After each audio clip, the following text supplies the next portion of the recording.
This is Norm MacDonald. What? I kid. I know you're the world's most active hetero. I'm not. I'm very. As a matter of fact, I'm very asexual. Why is that? What drove you to that? Is it fear of germs or what? Just people. Even having a meal with them's hard enough, you know. Let alone all that filthy stuff that goes on afterwards. So you're literally talking about watching a grilled cheese go into the oral orifice repulses you. You can't even. I know all about that Larry Craig guy, man. There's nothing to understand about that. I mean, what do you need a psychiatrist for? You know it, and I know it. I mean, if there was co-ed bathrooms, we're heterosexual. If there were co-ed bathrooms, yeah, and this kind of stuff was going on, man, I'd be there all the time. Let's not kid ourselves. All right, I'm not kidding myself, Norm. You've nailed me. Where are you at today, brother? Where are you calling me from? I'm calling you. I just woke up, and Christian just woke me up. Ah, Jesus. Why did you do that, Christian? You know Norm needs a sleep. Christian's becoming the bane of my precious last few moments of life. What don't we know, my friend? What have you got the Epstein bar or what? I just mean in the sense that we all only have a precious few moments of life left. I was talking in the broader. No. But listen, you know what I think about that Senator Craig thing now is that what I want to know is those codes, man. Because, you know, there's these things that happen in life that I think I'm kind of cynical, you know? Yes. And then they happen, and I go, man, I didn't know that existed in life, you know? Mm-hmm. And one was the pit bull thing. Sure. Who would have thought that people were that monstrous? I agree with you. Right. But when I talk to people, they go, oh, yeah, that happens. Like, I knew about that, you know? And I go, you did? Like, I never did that. But not that I compare the two. But I had no idea there was this bathroom thing going on that was so... you know, it wasn't just a small thing because they had a sting operation, they had a code, you know. The Minneapolis airport, the bathroom was apparently famous. It's the Tigris and Euphrates of the code tapping. Exactly. So for you or me, we would just be I can't speak for you, but for me, you would just be a place we quickly run in, you know. These guys, they're going, have you been to the Minneapolis airport bathroom? Place is the hottest joint in town. Talk about your mind-blowing sex. There's like a velvet rope, like outside Studio 54. That'd be great. With an old black gentleman allowing you in. Are you on the list? Exactly.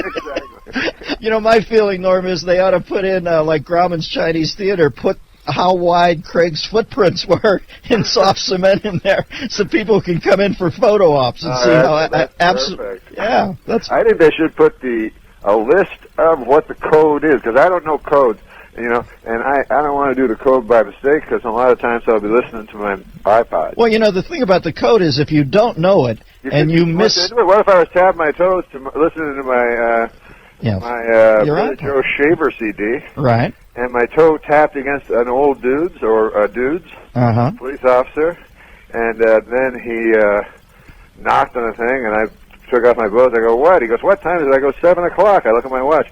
He goes, are you sure? I go, absolutely. Next thing, he's clambering under or something. I go, no. I don't know. Misreading the whole thing. You need the code at all? Couldn't you, like... If I was doing it, I would just stand in the center of the bathroom thing and just, you know, peer at guys. I know you give off the wrong vibe. All of a sudden you got Sam Drucker. You know when you go to get your car re-lubed and they lay on that thing that has wheels on it? You look down, you got Sam Drucker coming under the stall into yours. Or if you misdo the code, the Carpathia shows up in an effort to pull people out of the lifeboats. The anonymous thing to me has always been, because I find it like it would take me probably a year before I was comfortable enough with a person, you know. Right. Show them my back of my hair on my back. But the anonymous part, like here's a guy, he's never met a guy ever, you know, in his whole life. And he's in an airport, and he's like, come on in, sir, we don't have much time. You know, I hope you like the place. I was just defecating in it. I didn't want to do that. Anyways, I got an 8:40 to Chicago. I don't have much time to disrobe and get to this filthy. I'm going to grab a slice of Sbarro and...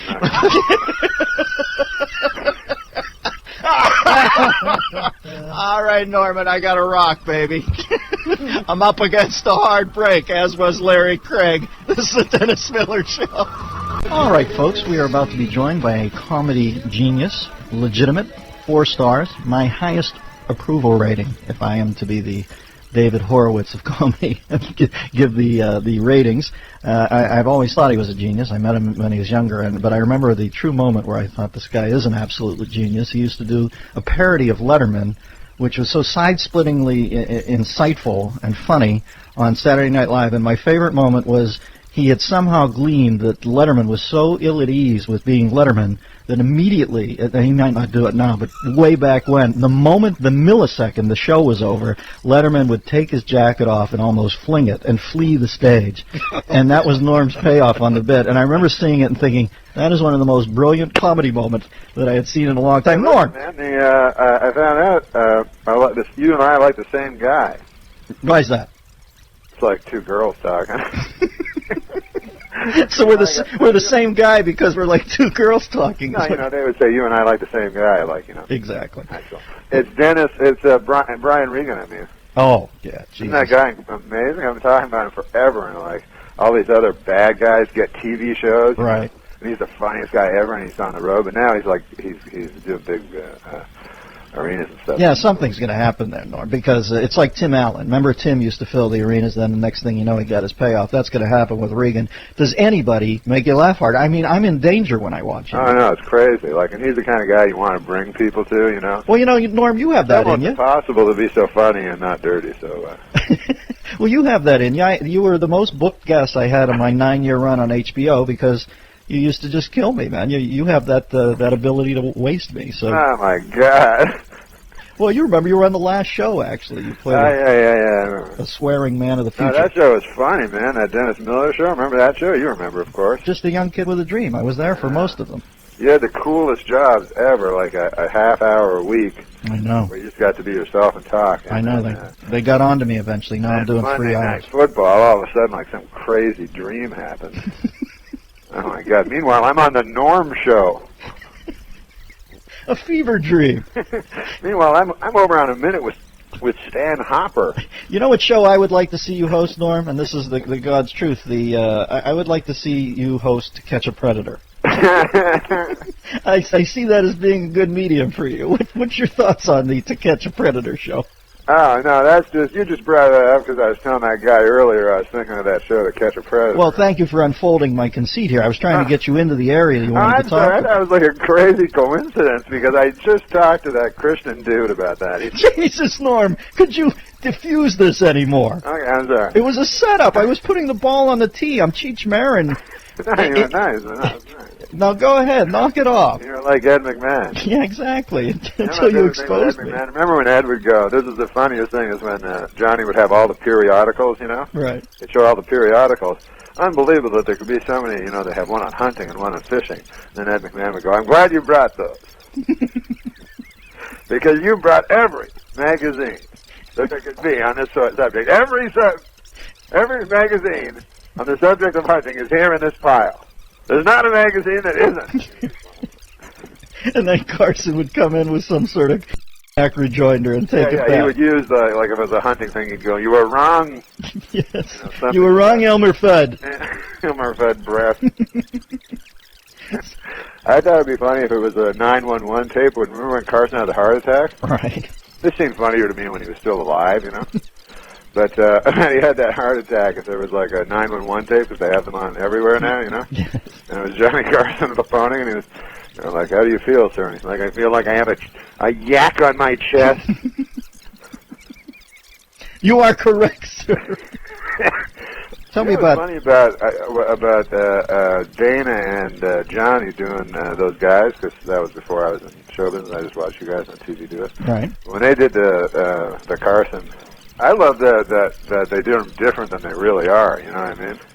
Like that they play Ed McMahon like a very in control guy. You know that talked back to Carson. You know what I mean? Mm-hmm. And mocked him. Right. That was really funny to me. Phil. Well, that was Phil's instinct to do that. And who was funnier than Phil? No, so you don't want to talk about the Predator thing? Ah, yeah, man, to catch a predator. No, I was just. They told me, they said Norm wants to talk about Predator, and all of a sudden I'm at a Carson Wake here. Are you sad about Johnny's loss? That's misrepresenting it too, because then people will think, you know, Norm's phoning going, hey, can I talk at all about the Predator thing? Yeah, you're right. You're right. It wasn't on your mind. I kind of put it there. Do you have any ad-lib thoughts on it? It's not going to be funny now. All right. You know what I've done to you? It's like Jerry Lewis with Charlie Callis with the Duck Hunter. Exactly. I have to come. All right, then let me throw you a curve and see what else you got. What about OJ or Mike Vick? You got anything on either of them? Okay, then this is complete coincidence. This is the most insane coincidence of all. These are two big topics in the news. I thought I'd just throw them out there and see if you had any observations. No, I'm just kidding. What were the ones? Michael Vick was. No, I was just saying that. You know, obviously I'm against. I do stand-up. You know, stand-up comedy. Sure you do. And by the way, I'll be at. Can I plug something? Go. You can use the rest of the segment for plug. Oh, because I'm not doing any stand-up. But anyway, but when I go to the club, I went to the club and I thought of the idea about that Michael Vick. First of all, you know you love football, obviously, right? Yeah, sure. Well, you know, sure. I go way back with football and cockfighting. You know. Exactly. So you'll say that and Michael Vick was the most exciting player in football. He could change a team by himself. Yes. Well, that's a solid observation. That's what's so sad. You know what I mean? Mm-hmm. The dogfighting's sad too, but if it was just some guy, that was played in football like a third-string quarterback, it wouldn't be that sad. So, but Michael Vick, obviously, it hurt him. It hurt his fans, it hurt the whole sport of dogfighting. So you think it's brought dogfighting down? I tried to say that like Drake. It's kind of dogfighting. Can we talk about that, Drake? But listen, man, Vick. Can you imagine? Here's something to think about. Imagine if you were a dog living in a dog kennel. You ever been in those? Pound? Sure. That's your house? Right. So they suck, right? They're the worst houses ever. Bad. So the dog will go anywhere, and dogs love everyone. So they're just sitting in their horrible place, and, the guy, an old bald guy comes in and wants to bring you home, and you're all happy. Normally you're not, right? Yeah, sure. So imagine you're sitting there and you're like, hey guys, man, you're not going to believe this, but we got adopted, all of us got adopted, and you're not going to believe for a second who it was. And they're like, who? Was it that bald guy from earlier today? No, it wasn't no bald guy. Think left-hander, Atlanta. It was Michael Vick. That's who it was. Now, get out of here. That's who's our new owner. They're excited, you see? Very pumped up, the dog. They're pumped up. They're like, you're kidding me. I'm trying to be clean. Mm-hmm. And then they go and they go, wow, they're in the house. Everything's exciting. They were just in a pound. Now they're at Michael Vick's house. They couldn't be more excited. They hit the jackpot. And they're walking through the house going, man, I've never seen so many TVs. And then later it's not so good. When the other guys tell him, Right. The other guys go, listen, he's a good, Michael Vick's a complicated character. And I love Michael Vick. Ralph will tell you. But, yeah. Ralph is the other dog. The other dog. He's talking. How the dogs talk and they have names. Sure, and they go. Ralph will tell you. I said Vick is the best thing to have in a football in forever. But on the other hand, he electrocuted me last week, so I have mixed feelings with Vick. This is one thing about the Michael Vick thing. He electrocuted them, which was awful, and shot them. Right. Right. And then in one of them, he strangled them. Yeah, it's hard. So I was saying, as heinous as this seems, that one part, him strangling a pit bull dog, seems not so heinous. It seems kind of brave, if that's all he ever did. And, I'm sure Michael Vick's hands are really strong with a pit bull's neck. Well, Norm, when I see the nuances you've peeled back on the Vick story, I could only send you a big, hearty hail thank you that you dodged the To Catch a Predator question. Well, that's the one I wanted to talk about. Because I have no idea where that was. So you have no time on the show anymore, so you can't talk about it? Well, do you want to stay for a segment? What? I'm going to take a commercial. Can you stay? I wouldn't mind telling you that to catch a predator and see if you'll laugh. Like you didn't laugh at all at that one. Norm, listen. When I'm in the presence of greatness, I simply sit and I listen. Hang on to the Predator story till after this. Dennis Miller Show. Two things. I was wondering where Sal was during that thing. Sabes made the miscalculation of turning his mic off. He was laughing so hard, and he didn't think anybody would be able to hear Norm. I was wondering, where's old Sal? Secondly, if I seem a little halting with Norm. Now, Sal, you hear me do a lot of interviews. I'm always usually forceful, but I find Norm such a genius. I don't want to interject and get in the way of the story. You got to let him run. I mean, it's as good as it gets. Let's go back to Norm. Norm, I'm sorry, my friend. I've got around 3 minutes left. Can you codify your thoughts on To Catch a Predator and unspool a little tale? My thoughts on To Catch a Predator cannot be captured in your sound bite. Now, I know the first, I don't know what the word is in radio.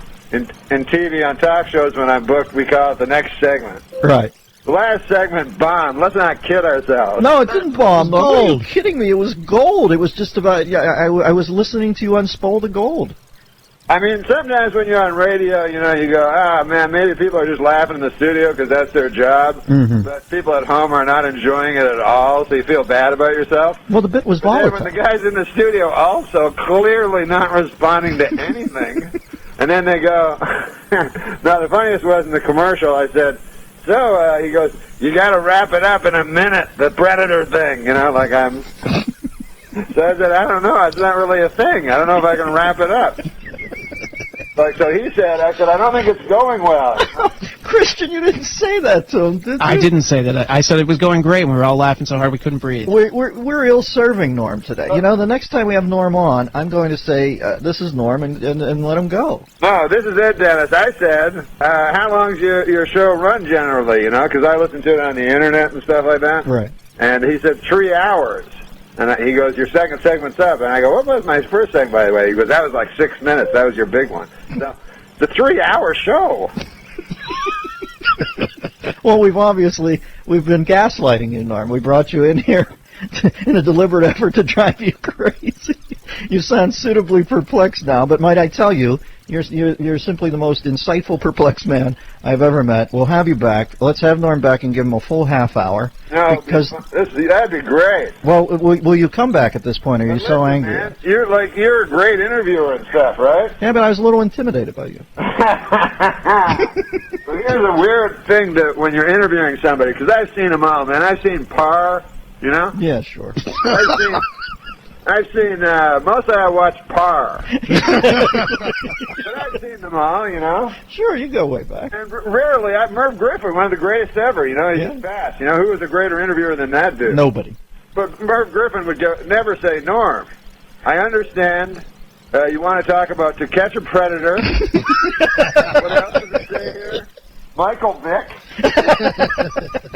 And something else, so go ahead. It was my fault. I gagged it. I'm sorry, Norm. We'll have you back, and I'll do it better. This is the Dennis Miller Show. He is a regular weekly correspondent here on the show now. I'm touched that he's up and out of bed and ready to chat. This, of course, my field, man, the great Norm MacDonald. Norman. Hey, Dennis. Wait, I didn't know something happened in the news, though. No one told me that. You haven't been following it. No, when did this happen, this Drew Carey thing? Drew just said that he came out and did a little advocacy for medical marijuana. Might be seeing a couple trails on that Plinko board. You know what I'm saying, Normie. I never tried to do interviews with. One time actually at the Improv, they phoned me. They said, "Do you want to come? There's a big. They're doing a big thing for High Times magazine." I'm like, "No, that's cool." There's a benefit for High Times. You have to do some charitable work, Norm. Hey, I thought since the writer's strike, yes. This is a bit I just came up with like 10 minutes ago in my head. But you know how the writer's strike happened, right? Yes. Did you already do this bit? No, we were just about to get to it, but you beat us to it. No, I knew that everybody would be doing this lame bit. No, go ahead. Okay, so I went into my vault and I got some of the older jokes, because I was thinking sometimes maybe a writer's strike is good. Maybe if there was a writer's strike now, people would have to read Shakespeare instead of James Patterson. You know what I mean? So, anyways. Boy, how about Christmas just ended? I can hardly read what I'm writing.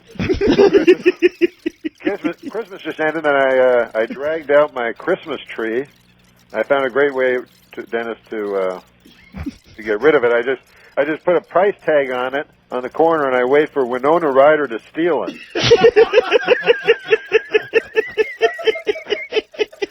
These are gold. This is gold. This amnesty bill was spearheaded by Teddy Kennedy. It died in Congress, and apparently, out of sheer habit, Teddy Kennedy didn't report it dead for 10 hours. I think. But no, Winona Ryder is in trouble though, and just to stand today. This is a couple of days later, I think. I think this is a couple of weeks later. Winona Ryder got in trouble. We all remember that. She took the stand today. Now the stand is missing. And then there's something about, John Ehrlichman. This is a really old one. President Nixon's aide-de-camp. It says, John Ehrlichman, this guy I would not buy a used car from, and there's like ... It's just the start of a joke, I think, that I never got to. Doesn't finish, but what's going on there? Drew Carey has decided at this time in his career, when he's becoming a game show host, to talk about marijuana. He's going to talk about a little pot. But you know, Drew, he's a good-hearted guy. He's his own man. Guy. He's a very sweet guy. Does the right thing. What else is up in your life, Normie? And if you want to continue with the stuff from the vault, I just broke a rib on the Ehrlichman thing.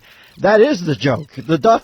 It's like the Larry King column. That used to be my favorite part. ... I love going down to get the mail in the morning. ... I liked Ethel Rosenberg better than Julia. This is a really sad story, kind of, because right. I had a chance to meet Johnny Carson, because on Saturday Night Live I just do those ... things for what's his name? For Larry King? Yeah, Larry King. And then it turned out Johnny Carson, he would wake up like every day, right, and get that USA Today and just phone his friends and go, hey, listen to this one, like how retarded they were, Right. And then when he heard mine, like he was all excited, so he wanted to meet me, and then I didn't meet him. I was afraid. ... Oh, no. Norm, I love having you on, but the last show, Dennis, that was against Johnny? Huh? Remember you were the last show that was against Johnny Carson? Oh, do I? They took me to the guillotine in 6 months. I remember going against. That was pretty cool. Well, he was good to me. I remember Carson called me when I was ramping up to do the show. And, I'm in my office. You remember we were over in, where were we? On the KTLA lot? Yeah, I get a call, and my secretary comes in. She's almost like passed out, fainting. She says, Johnny Carson's on the phone. And he was actually quite, Carson was a class act, man. Yeah. And, he was a class act because he knew he was about to bludgeon you to death in the ratings. But he was always a cool guy. Now, what do you think about this dog, the bounty hunter? Have you been following that at all, Norm? Oh, that guy, I mean, to me that sounds racist.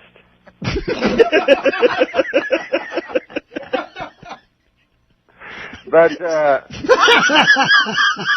like you gotta remember that even though that is a racist comment, listen, man, we've all known bounty hunters in our time, and they have that thing like curse like a sailor. Well, that could go for bounty hunters just as well. They just chose sailor. Those guys, I mean, they're not like you or me, No, they're bounty hunters. If you choose that as your career, you're a bounty hunter. Listen, some salty language is not going to be you may as well just be a longshoreman. No, there's nothing worse than bounty hunting. Norm, you're a genius.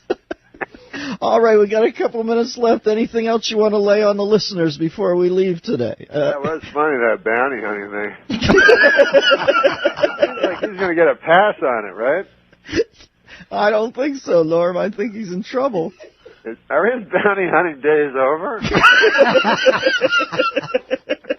Where's he go from that? We can't keep you on. I'm sorry, but, you have to... you have a public image of hunting down criminals in their hotel rooms, diving at them in the middle of the night and beating them up. We can't have you saying racist things.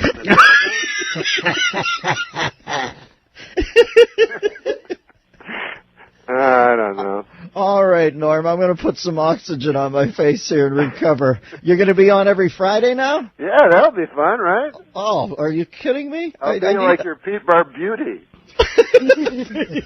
Bar Beauty. No, stop. Chuck Mangione references too far behind. Yeah. Thank you, Storm and Norman. We'll talk at you down the road. This is the Dennis Miller Show. Folks, welcome back to the Dennis Miller Show. And time for his weekly segment. Christian tells me that he's a sense memory guy, Norm is, and we had a request to do Letterman earlier, and evidently Norm was listening on his computer to the podcast, and he heard that request, but he has to go right to the Letterman right off the bat because he cannot summon it up instantly. He has to go back and, well, ramp up to it. So he will join us, I believe, now as David Letterman, Hey. Norm MacDonald. As David Letterman, you want me to do it? Christian just told me that he wanted to do it right off the bat. So, because I did David Letterman on Saturday Night Live, even though the O.J. Simpson trial started yesterday, and I was also famous for, I think, much more famous for the O.J. stuff. All right. He seems wrong-headed. But how about this? How about I compromise? Look, I'm a big believer in compromise. You know that, Dennis. Sure I do. You're a mediator. Yeah, man. I like to think of myself that way. And how about if I do my Joe Piscopo doing David Letterman? Perfect. Okay, here it is. How does it go? Okay, it goes, my, phone the neighbors, wake the children, you won't want to make this one. Something like that. Well, it's absolute gold. Letterman phoned me after I did that impression, right? I had somebody earlier call in and say they wanted to hear your Letterman, and I forgot that half of it was the look. It's not like you're Fred Travolina. That's the problem is like Dane is a good impressionist and everything like that, right? Right. And You more capture the essence. Yeah, he's great on stage doing it, and then so when I'm on stage, like they go, "Hey man, dude, Bob Dole." I go, "No, a guy puts a Bob Dole mask on you backstage." Right. So that helps, suspend the disbelief. Yes. So what's up in your life today, Norman? What would you like to chat about, my friend? Anything What on do your I mind? want to chat about? I want to chat about O.J. All right, go ahead, my Biggest friend. story. Big story. Good Big Lord. story. I Evidently, somebody had a couple of his bobbleheads. He wanted to collect them, so he got the DEA ram and came in through the door to collect. Oh, hey, I got a good joke, man, for it, but it wouldn't work for me. But another dude could do it. Yes. If he's listening. Mm-hmm. He goes, "Hey, Heisman winner O.J. Simpson's." I wrote this down somewhere. Here, first day in court provided a surreal experience. I just have one question: am I really expected to believe that O.J. Simpson could be capable of armed robbery?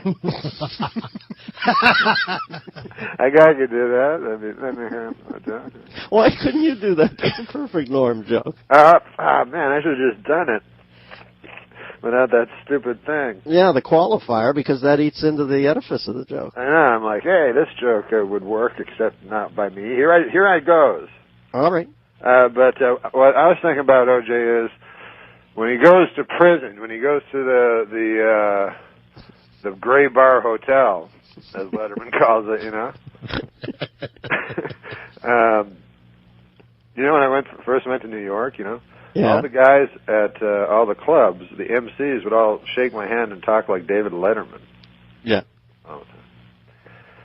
Anyway, I was thinking if O.J. is going to jail, let's say he goes to jail for life, which they said at first was possible. Now it doesn't seem that possible. No, but even if he goes to jail for 5 years, right.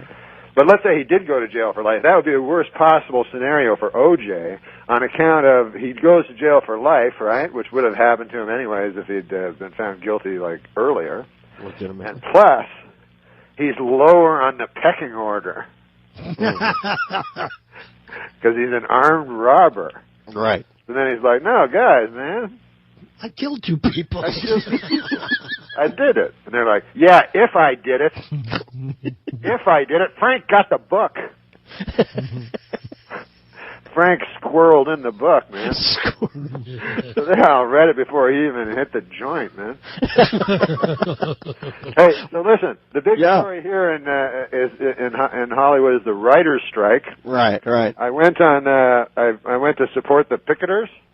Yeah. Are you a member of the Writers Guild, Norm? Yes, I am. All right, so you went down strong. Do you have some penny candy to hand out to them? No, I'm a striker. You know, I want better things. But it's like you're 8 people, right? There's about 8 people walking around, right? Outside of The Price is Right. So, and of course, you know, like the cars honk at you once in a while, but it's not like anybody in the places are looking out like all worried, like Nixon, you know. Right. With the fires out in the street, you know. Right, it's not that threatening where the park, you know, we want the world and we want it now. Kids are across the street threatening their life. And then they were saying like the shows that it affected, like on TV last night. Yeah. Like all the sitcoms it affected, and it was like 5. And then I guess there are only 5 sitcoms on the television now. Right. So, and then I went there, and then I was like, so I'm like, yeah, solidarity with these writers. And then I'd see this guy, and I go, oh, that guy sucks. That guy's not a good writer at all. Salmon, what do you have to say to that? He should be a scab. That guy's so awful. Not a showrunner, but rather a scab. Yeah. The only job he could get is picketer. So how much time did you log on the picket line, Norm, and how were you received by the other 8 people? Were they starstruck that you were there, or did they embrace you as a fellow scribe? Oh, no. Many of them didn't recognize me. Really? I find that hard to believe. Yeah, I don't know if it's, I figure it could be a couple things. What's that? Maybe they're just such a younger generation now, you know, these young wonks, you know? Mm-hmm. Or maybe my career has fizzled into oblivion. No. What are you Hey, working listen, on? man, since the writers' strike, though, it makes even more sense to go to the vault. You heard I love when vault. You go into the vault. I love when you go into the vault. Give me a this couple of nuggets. makes perfect sense because I can't. Since I'm a member of the Writers Guild, I can't write jokes. No, but you can take stuff that was written prior to the strike and tell us it. And was also I'd like to make a note about the vault. Yes. These jokes have never been done anywhere else.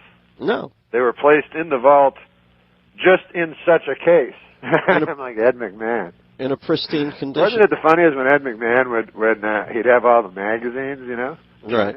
And these questions have never been seen before. I'm glad you brought all those magazines. Because you brought every magazine there is on nature and wildlife is in this. It was a perfect setup. I'm like, no, you are wrong, feeling the stream breath or whatever. How great were those guys? Whenever people would go like, "Oh, Ed McMahon sucked," I go, "No, he was great, man." They completely missed the point. Ed was a freaking genius. Yeah, of course. He used to kill me. He knew what he was there for. Well, give me a nugget from the vault. Give me a circa 19. I don't know. What do you have? A joke from the 90s, the early what part the of hell is this one? Okay, let's see. Oh man, that doesn't seem like a good one from the vault to start on. No, well, put it away then. Put Good it back Lord. in the vault. What about that next one in front of you? What? What about the next joke in front of you? I'm starting to, I don't know. I'm losing, I am quickly losing faith in this bit, the vault.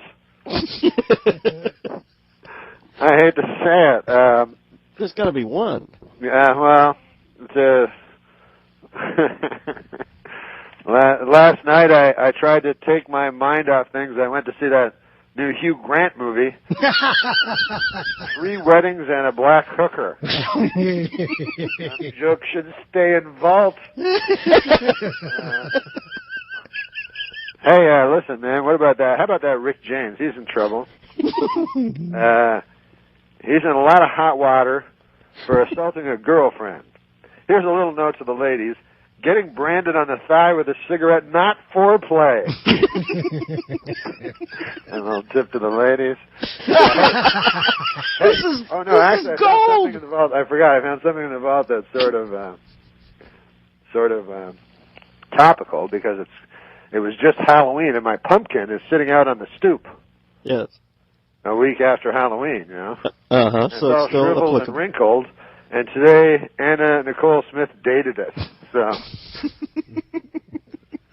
but Anna Nicole Smith, she's a great gal. Yes. But she does like the older fellas. Uh-huh. And Anna, where there's a will, there's a wake. I don't know. Now that one seems tasteless because this is what we know now of Anna. That was a bad mistake from the vault. Yeah, sometimes the situation changes, Norman. You know, you have to reevaluate the gold that's coming out of the vault. But I think the pumpkin joke is an evergreen or an ever-orange. Really? You can I think I would pull that out yearly. That's a good idea, yeah. You got to have your evergreens. Now, are you going over to the strike line today, by the way? I'm going to go over there. I'm going to meet a couple of guys there that are my friends. Right. Very mediocre writers. Deserve really whatever they were offered, you know. They should take. Most of these guys, I know them personally, you know. And they're gaming the system to begin with. Yeah, they're getting very, very well remunerated. If we're talking remuneration, these guys are way above their head. They came here. All right, well, go over and fight the good fight, Norm. You're the new Eugene Debs. We'll talk to you next week, my friend. Always good to chat at you. The great Norm MacDonald. This is the Dennis. Joining me now is the genius that is comedian Norm MacDonald. Norm, we have a phone call for you from Dan in Boise. Dan, what is your question? Well, Norm, everybody's bringing up these licenses for illegals and that they need to have them. And my question is, where are they getting the license plates? Obviously, we're letting them register vehicles without licenses. And in this day of car bombs and stuff, I don't know if that's a good idea. Thank you, Dan from Boise. Norm, what's your feeling? Well, I know that the New York Governor Spitzer, I'm trying to get to learn things, but he doesn't want to issue licenses to illegal immigrants, you know, and I don't know how the hell you're going to get a cab in New York City anymore. It's hard enough, you know, for me especially, as a black man.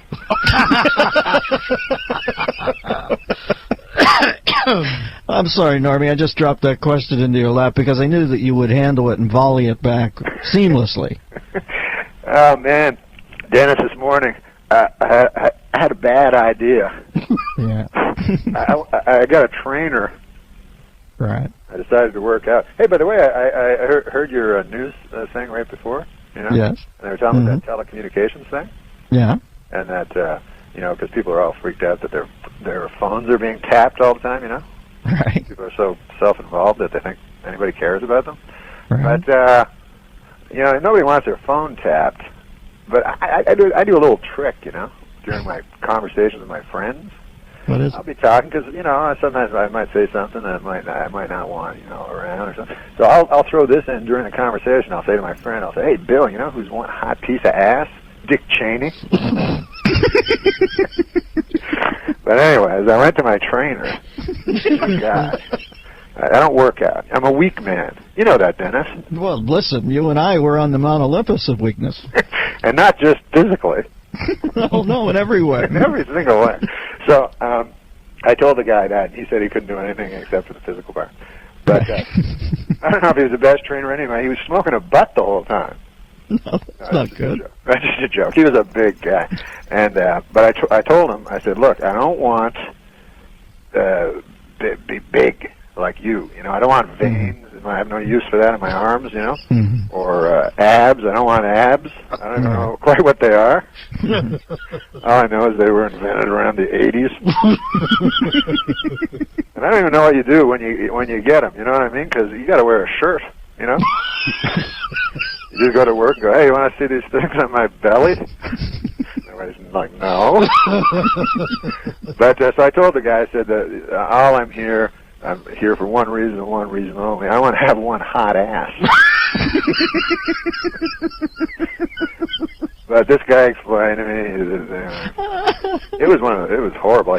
First he puts me on a treadmill, and they really should give that a better name too, a treadmill. You know, it's so, and it's exactly what it is. You just walk, you know, you just. Yeah, you're like a beast of burden at that point. Yeah, just grudge. And you get real tired and you go nowhere, you know?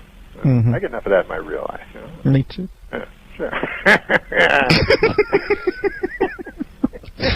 Then he puts me on one of those weight machines, you know? Yeah. Which weight machine exactly? Free weights or some sort of... No, it's this is a real modern gym. Oh, I see. With the machines. I can't explain all of this because I've only been... It's just your first day, right? But it was a thing where I had to push up, you know, real hard with my arms, you know, these weights, plates, you know? And so I hit the wall after about one, right? And the guy wanted me to do 20, you know. So he's like, "You can do it, you can do it," you know. So I proved him wrong. So my arm hurts. That's the long and the short of it. Then it's just that my arm hurts. So I'm not. Why only one? Why only one arm? I don't know. That's an interesting question. But it's the back. It's not the bicep. You know, no. It's the opposite one. And it, as they said in the Friends of Eddie Coyle, it hurts like a bastard. Now, do you feel comfortable jumping into the common shower after a workout at a health club, Norman? Or is that something you'd be comfortable with, or no? No. You know, No. Listen, if I go to a gym, I go to a gym to work out. You know what I mean? Right. And then I don't like that thing where you go into the thing and everybody's naked, you know? Because I go there, I just want to get in, towel off, and go out. You know, the last thing I want to do is stare at some guy's beautiful ass for 20 minutes, you know? We've got a theme here today. Some sense it is leaning heavily on that word. There's a narrative. There's a through line. Oh, the OJ thing's on trial, going on trial. What do you make OJ's about? I don't know. I think it's going to be disappointing. Yeah. You know, I think it's like the last one was so great, you know, that this one. I mean, TV people do that all the time. You know, they take a guy. Like, remember they gave Mary Tyler Moore another show? Yeah, it didn't work. And it sucked, you know. And I know that Mary Tyler Moore is not the perfect example. And I thought maybe you had one. Let me see. They did Rhoda with Valerie Harper. She asked for too much money. They whacked her, and all of a sudden Rhoda was Sandy Duncan. I remember that one. Right. Remember when they watched this E True Hollywood story on Three's Company, and they decided to make a sequel to Ropers, right? Right. So then Norman fell, and this guy's savvy. He says no, he doesn't want it. You know, because he could see that it wouldn't be a good idea, you know, that he was a secondary character, right? So he says to them, I'll do it, but only if I can return if it bombs. And they go, yeah, sure. Then they put Don Knotts in. Right. And you can't budge Fife out with a crowbar. I mean, once Fife establishes turf underneath the basket, he's like Shaq in the low post. You can't budge him. No. Yeah, you got that right. What do you make? You know what? I got my. Do you have a computer, right? I've heard of these machines from the future, yes.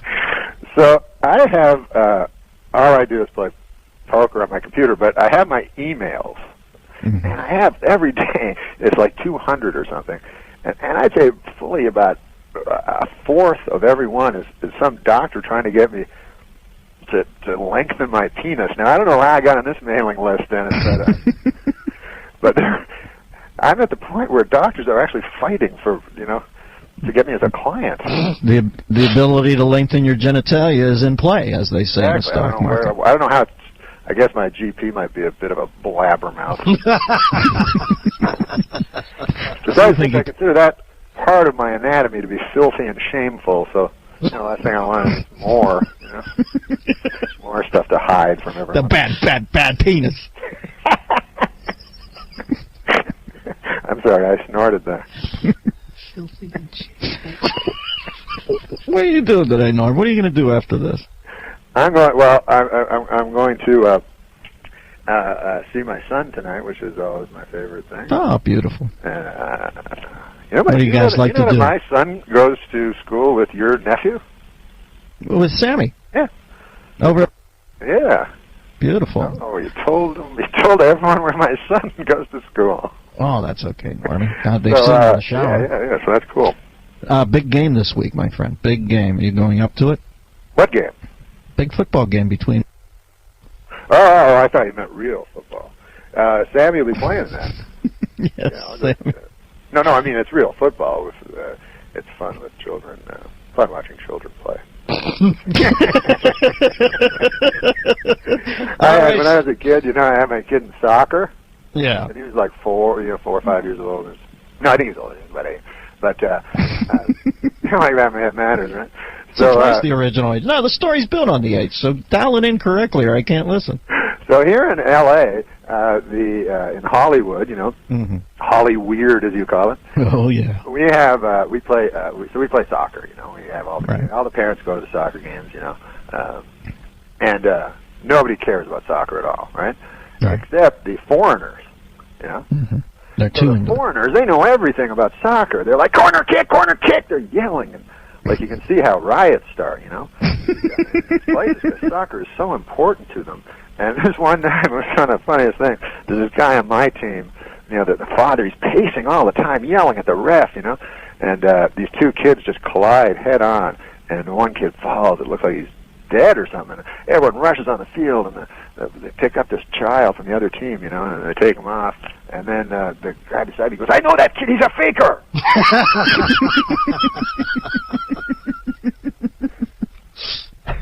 Oh, foreigners are funny. Speaking of my boy, yeah, people are always debating whether movies cause kids to act out what they see on the screen. Right. And I never really knew if that was true or not. But I never prescribed to that. It actually happened in my case. I showed my youngest boy, Dagwood, he's a little boy. I showed him the film. I don't know if you've ever seen it, Cool Hand Luke. Mm-hmm. And he tried to eat 50 eggs. Dagwood did. Yeah, Dagwood tried to eat 50 eggs. And like an idiot, I'm there, helping him out. I'm like, get mad at them damn eggs. Come on now. But he's a good boy, Dagwood. You were playing the George Kennedy role. I was, yeah. All right. He's a regular class world beater. That Luke. That Luke. All right. Luke. Hey, Walking Boss, I got a roll. I got a commercial. Thanks for checking in, Normie. Beautiful as always. This is Dennis. Welcome back, folks. We've got Norm. Next time you call in from another island, maybe you can use a cheerleader megaphone so I can get a worse connection. Now? Yeah, I can hear you now. What are you doing? Excellent. Beautiful. What's happening? Listen to that last lady. Yeah. And I only got one thing to say about that. There's Indians, and then there's Injuns.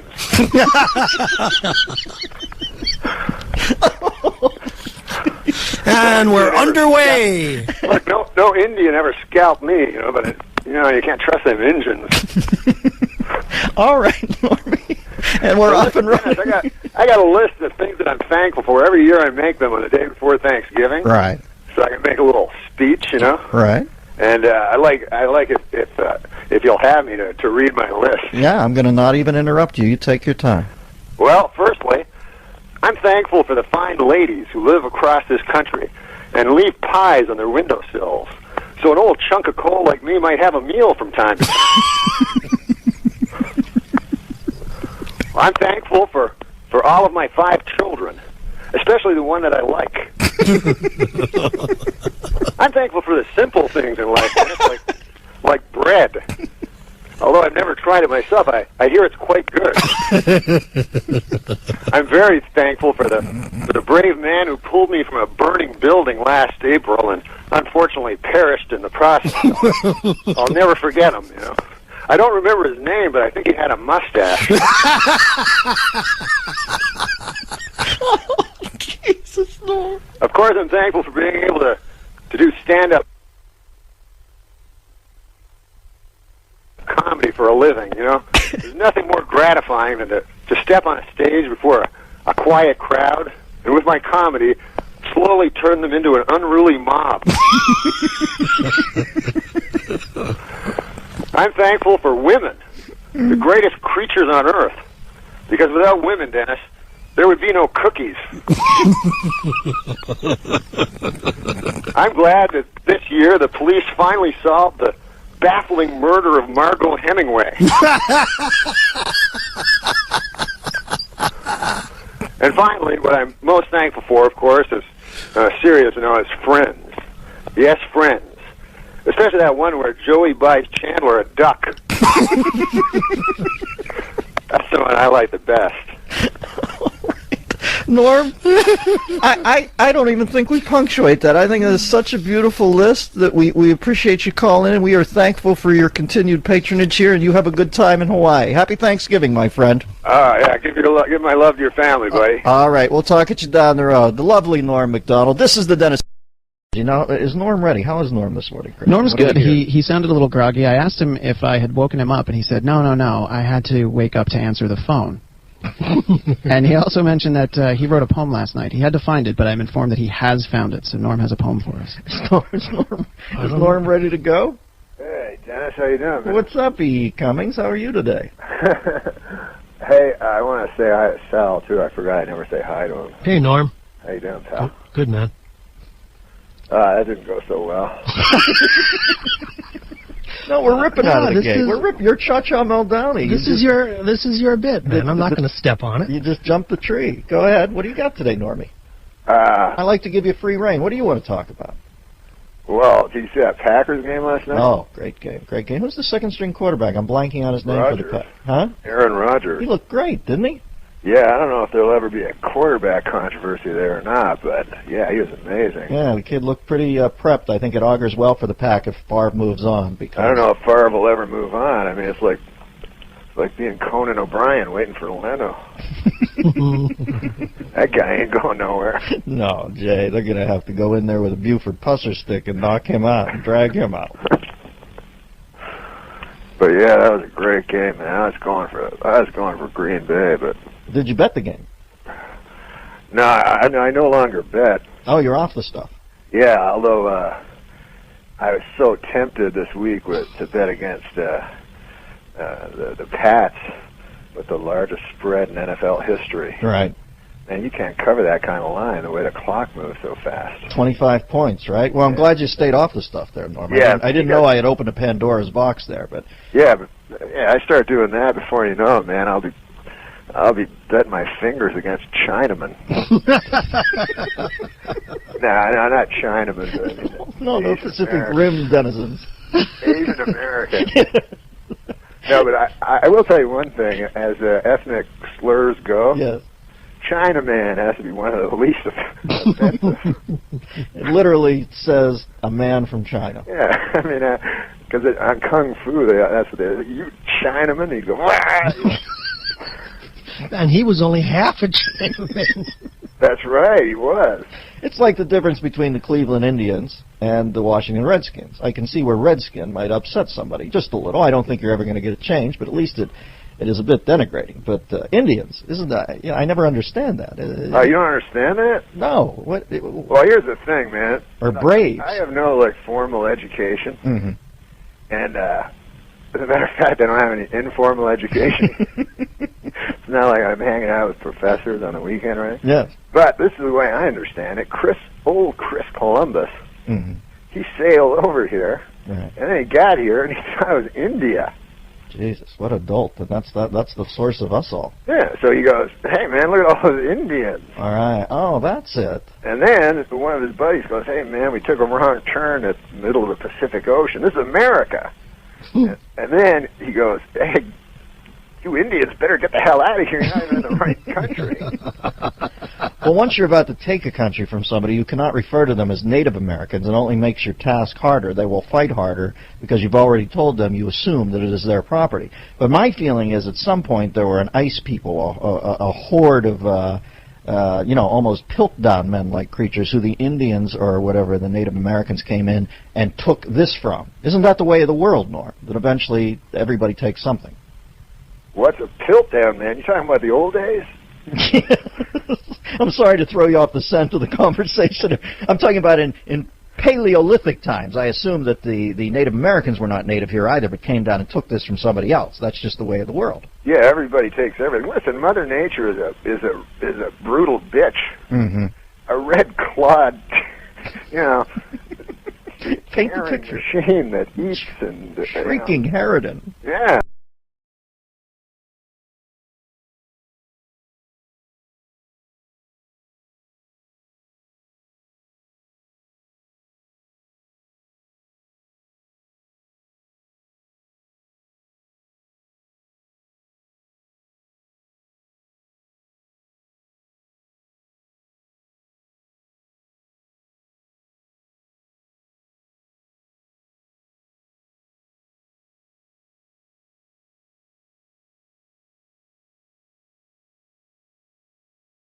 you know, Paint the tearing picture. machine that eats and Shrieking Harridan. Yeah. What's your poem about, buddy? Hey man, you know, here's a little joke I thought of. All right, set up the poem with a joke. Get our palate ready. No, it's just coming across the customs, you know. Yeah. And they asked to see my ID, Mm-hmm. and it occurred to me that ID is a very odd short form for that word, because I stands for I, Mm-hmm. and then D stands for identification. So they've asked the D to carry the main crux of the word. Exactly. It seems like an inequitous split of the foot-pounds needed to convey that word. I always thought that I.M. Pei, the architect, had the easiest autograph, because literally it was simultaneously his name and a proclamation. I.M. Pei. I.M. Pei? Mm-hmm. Do you know I.M. Pei? Yeah, but I don't get the pay part. His last name is Pei. No, I know. So when people would say, "Can I have your autograph?" he would write I.M. Pei, which was his name, and also his proclamation to the world who he was. I.M. Pei. Oh, cool. Mm-hmm. You think that up? Yeah, I probably wish I hadn't, but I did. Oh, man, that's cool. You know, he did the CAA building. I.M. Pei did CAA? This is like that a the poem you've Jack heard? Webb, Johnny Carson, Jack Webb bit. Jack Webb. I used to love Jack because he gave no allowance to the audience for them putting anything together. He would always break the show down in 2-minute increments on Dragnet. 8:48, my partner Bill Gannon and I entered the coffee lounge. 8:49, we had a cup of coffee. He kept everybody on the same page because he knew the crowd would get unruly and Day of the Locust like if left to their own devices. Yeah, we laughed. Yeah, it's not easy being a cop, though. No. You walk into a room and everybody looks at you. You're the fuzz, John Law. That's what he told. That's what he told Kent McCord. Yeah, young Kent McCord on Adam 12. Yeah. Mm-hmm. Now, as the poem goes, Mm-hmm. it's not a happy poem, Dennis. I didn't ask for a happy poem. I asked for your feelings conveyed through rhyming couplets. Hey, listen, man. I hear you're having more trouble with your cans than Mamie Van Doren. Cans being inside radio business for my headphones. I love it when you talk hip, Norm. I know. You're like Wolfman Jack. Hey, Bobby, man. get in here. My cans aren't working. This is Starship. Hey, you ever hear that story about Blake? You know Blake Clark, Mm-hmm. the comedian. Great comedian. Yeah, he's a great comedian, but he does a perfect Wolfman Jack. Mm-hmm. So it's telling me like one time he was in this movie theater, Mm-hmm. and he was sitting there, and he was, right before the movie starts, Wolfman Jack walks in with his wife, right? Mm-hmm. He's got a big fur coat on and everything, so everyone in the theater's like, "Oh my God, it's Wolfman Jack," you know? They're all like impressed and everything. So then when the movie starts, Blake Clark starts going, "Oh man, I like this movie." I can't do Blake Clark. Everybody thought it was the wolf. Yeah, everyone thought that the Wolfman was just going to yell the whole movie. Do you know the science fiction writer Harlan Ellison? Have you ever heard of him? Oh, yeah, Boy and His Dog. Yes. Well, he was sitting in a movie theater once when he had no money. He used to go to Manhattan matinees and sit there and watch 8 hours worth of movies just to stay warm. He said he was sitting in the second row of the balcony, and in the first row was this shrieking idiot who would scream at the screen, was a bit nuts. And behind him, around 4 rows back, halfway through the second movie, like 3 hours in, he heard the guy say, "Shut the F up." And the guy in front just kept yapping and yapping, and he said, "One more time, I'm telling you, shut up." And the guy keeps yapping and yapping. All of a sudden, Ellison said, "I'm sitting on the aisle, and I feel this whoosh go by my right shoulder, pick the man up in the front row and throw him over his head, over the side of the railing. I hear a savage crunch downstairs. There's nobody else down there. And the seat goes back." He said, "For the next 4 hours, I'm just frozen looking at the screen." He said, "I finally had some of the courage to turn around, and the guy is gone." Now, that'll make you a science fiction writer right there. Yeah, man. I love that Harlan Ellison. I'll tell you, though, something about that Harlan Ellison. Tell me about it. I mean, he's won more Hugos than anybody, but I hear he's fruitier than Carmen Miranda's hat. I did not know that. Does that color his art for you? No, not at all, man. It makes it better. It makes it a lot better. Makes it a lot better, actually. Sure it does. What about the poem? No, I'm not outing him or anything. No, of course not. No, he's No, nobody would misinterpret you saying he's fruitier than Carmen Miranda's hat as some effort to out him. No, he said it himself. Oh, he did? Yeah, so everything's cool. All right. No, that guy's a great writer, man. Are you gay? Interview him? Norm, are you gay? Am I gay? Yeah. Well, listen. Let me put it to you this way. No, I'm not gay. Sometimes I make a joke and then... But in a perfect world, Norm, would you be gay? All things being considered. Give me the damn poem, Norm. You're making me take it out of your mouth like Olivier in Marathon. Give me the damn poem. No, the poem. The thing is, my dog died last Thursday. No, are you serious? Yeah, man. And so I've spent many a sleepless night, and then last night I decided to put pen to paper. Right, as a catharsis. And get my thoughts out about my dog, my old dog, Bo. So, you want to hear the poem? Yes. Okay, here it is. He never came to me when I would call, unless I had a tennis ball or he felt like it. But mostly he didn't come at all. I mean, there were problems when he was young. He never learned to heel or sit or stay. He did things his way. The young folks say, Dennis, I guess discipline was not his bag. But when you were with him, things sure didn't drag. He'd dig up a rose bush just to spite me. And then when I'd grab him, he'd turn and bite me. I mean, I was scared. Man, he bit a lot of folks from day to day. The delivery boy was his favorite prey. Man, he tore the hell out of that kid. The gas man wouldn't even read our meter. He said I owned a real man-eater.